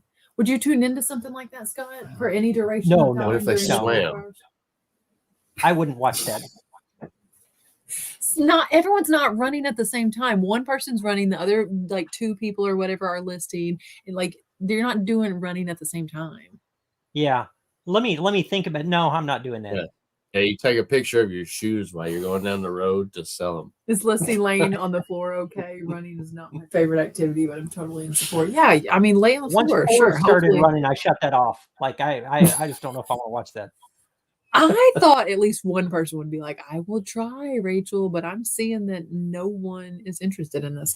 This is about like the reseller box question. No one thought that was a good idea either. What reseller box? Swapping they did tell you to run from that idea. Yeah, they told you to run from the guy's house full of clocks too. Yeah, I may have missed something while I was driving. I was trying to listen. Jessica said, can I have a pinch runner? No, not unless they're doing your listing too. Running, I'm not interested in watching people die. Oh, no one. This is why death is a natural part of life. That's true. It's a true quote. If you But don't it doesn't have die, to be can you really today. live? But not today. That's a great idea. You can easily find 26 people to do it with you who could each run 1 mile. Maybe so. Hey, and I could be the one to finish the whole marathon, and then every hour someone new pops in and does their 1 mile and their listings. Would you be interested in that, Scott? That's a hard no. Yeah. Can't you then sell your clothes on what? Sniffers? Sell your shoes, honey. Sell your shoes on Sniffer? That's probably a website I do not need to look at. 1 mile is manageable. You can't sell your worn shoes. Oh, yeah, you can sell worn shoes. Resellers aren't runners. You have to take enough time to spot gems. I would do the 1 mile and join you. See, Lindsay's in. Yeah, she would tune in. No, I think she would. I would do. Oh, she Yes, would participate in 1 mile. Okay. So it's kind of like Scott's idea of all the resellers doing 1 day of Vlogmas. Yeah, she kind of plagiarized that. Oh, was that Scott's idea? Mm-hmm. Was that it your was idea? on the whenever you're on the British talk show, the International On the Superstar. Vlogmas. Yeah. I'd walk a mile. Yeah, well, I just can't find expected you anyone to steal it. It doesn't bother me at all. You know, it's you put it out there in the universe. It's I mean, yeah. You wanted to have. Does Melody a good sleep face to put with as little as you do, or is she like Oh, awake and waiting? no. Like she has slept most of our marriage. Does she know that you're there? Is she surprised she just when she doesn't care. finds you? Oh boy. And she's like, who is this in my house? Could I run 1 mile total during the 24 hours? Like 220 feet every hour? I so appreciate the math that went into that comment, but no. That's what I'm wondering. No. Did she do the math on that? January House guy, 5,280 divided by 424. Let me see. Do the math. Because 5,280 divided by 24. Yep, 220 feet an hour. That's impressive. No. Oh, you took the champagne all the way over there. I'm sorry. Here, dear. He's celebrating with me. So before. Wait, you didn't tell him the celebration. No, I do know that. Don't tell them. I'm not going to tell them. Listen. Don't hit me. Before we get out of here, will you guys throw a couple guesses around about what you think the celebration is? Scott already knows what it is because I told him. I mean, all the people that you originally mentioned it to are probably passed out. She is going to be selling mystery boxes. I'm celebrating my new life as a reselling mystery box seller. That I'm celebrating something that sells clocks. But right? I'm not telling you guys what it is. There's a video coming out tomorrow. It's 10 minutes or less. It may be probably 8 minutes or less. I would feel better about myself doing your idea. Yeah, 220 feet an hour. You asked me before. Oh, whoops. Wrong button. You asked me before and I didn't answer. George sells only antique and vintage items. I mean, I don't do antiques, but I pretty much just do vintage too. So this should be a good competition. So let's see. Trevor says, I bet you bought a car. That's what Miss Q said too. That's what everybody's Is it reseller related? I love how Rachel just moves the camera away from Drew. Me too. Like sometimes you need to be the center of your own universe. Yeah, pretty much. A new tripod. Leanne is sending me a new tripod. Let me tell you guys what's really cool. Someone is mailing me, well, they already mailed it actually, a thermal printer that doesn't have the cable so that I can give it away. So I'm going to get online and order a cable. And then I'm going to, I'm going to, no, it's a Dymo, the 450 turbo, not the XL, the more narrow one, the one that I have that prints 2x7 labels. It's worked perfect. It's worked perfectly for me. So I'm like, that could change someone's life. And they gave it to me because they said that I have a bigger following and could find someone to give it to. Isn't that cool? Yeah, it's all right. He did that time. It's not a new tripod. Congrats, y'all. You don't even know what the celebration is yet, but they're happy for me. They're gonna be shocked.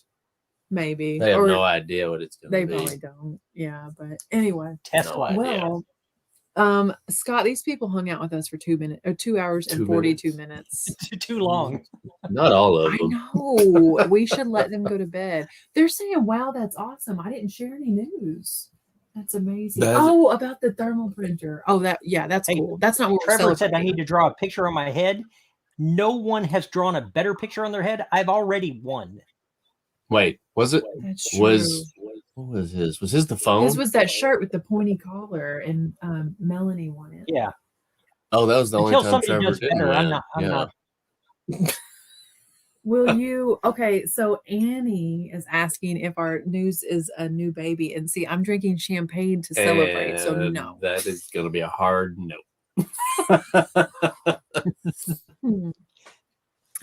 Four is enough in this house. Yeah, yeah. 5 was. You don't want to draw a picture on your head before we leave, Scott? No, I've done that. Yeah, you don't want to do like a picture of me or something. His idea of saying something awesome is it's not bad. Is that how you like to say things are fantastic? It doesn't suck. What doesn't suck? My son's 7th grade band teacher, when we went for parent teacher conference, he was just learning to play the alto sax, and he's like, he doesn't suck. That's what he told us, and he dropped out of band the next year. Let's see. A thermal printer can bless a reseller's business. I know. I'm like, man, that could like change somebody's life. Does Scott, what does that say? Where? Does Scott float in a pond? Float in a pond. Oh, yes, it's float. Do you float in a pond? No, it says float. Have you went to any ponds lately? Do you float in a pond? Enough, you float. What are they saying about you? I don't know. What floats? If you're happy, that's cool. And he says, Prego. I'm guaranteed ain't hope. It's hope. Hope floats. He's saying that you're hopeful. Of course, you decide to have a 3-hour late live. The one time I have to be up before 5 a.m. I'm going to let you go. I really am. Miss you. My new way of saying fantastic, better than a mud fence. That's true. You know what they say where Drew's from is, that's handier than a pocket on a shirt. That's what Drew says. Or a gate in the woods. Slicker than butter on a bald monkey. I've heard you say that one. That's good. Yeah. Scott unofficially made me his head drawing artist manager, and he's quit already. I'm out of a job now. Dang. Just can't keep good clients these days. Anyway, so my computer's going dead. You gonna tell them your good news? No, they have to watch the video tomorrow. I'm glad you didn't spoil it. Anyway, we're glad that you guys tuned in tonight. Get back over here. To me and these 2 knuckleheads talk about some reselling stuff, some not reselling chickens, and how they peck. I disappeared. Easier than a latch on an outhouse. While you guys all type in your country redneck sayings that I am blessed to be able to read, I appreciate y'all coming by. Scott, anything else you want to tell these folks? What do you want to give us a hint about what the video that is the best video you ever put out coming out tomorrow is about? I did. I told you at the beginning. Were you not listening? Was it a haul?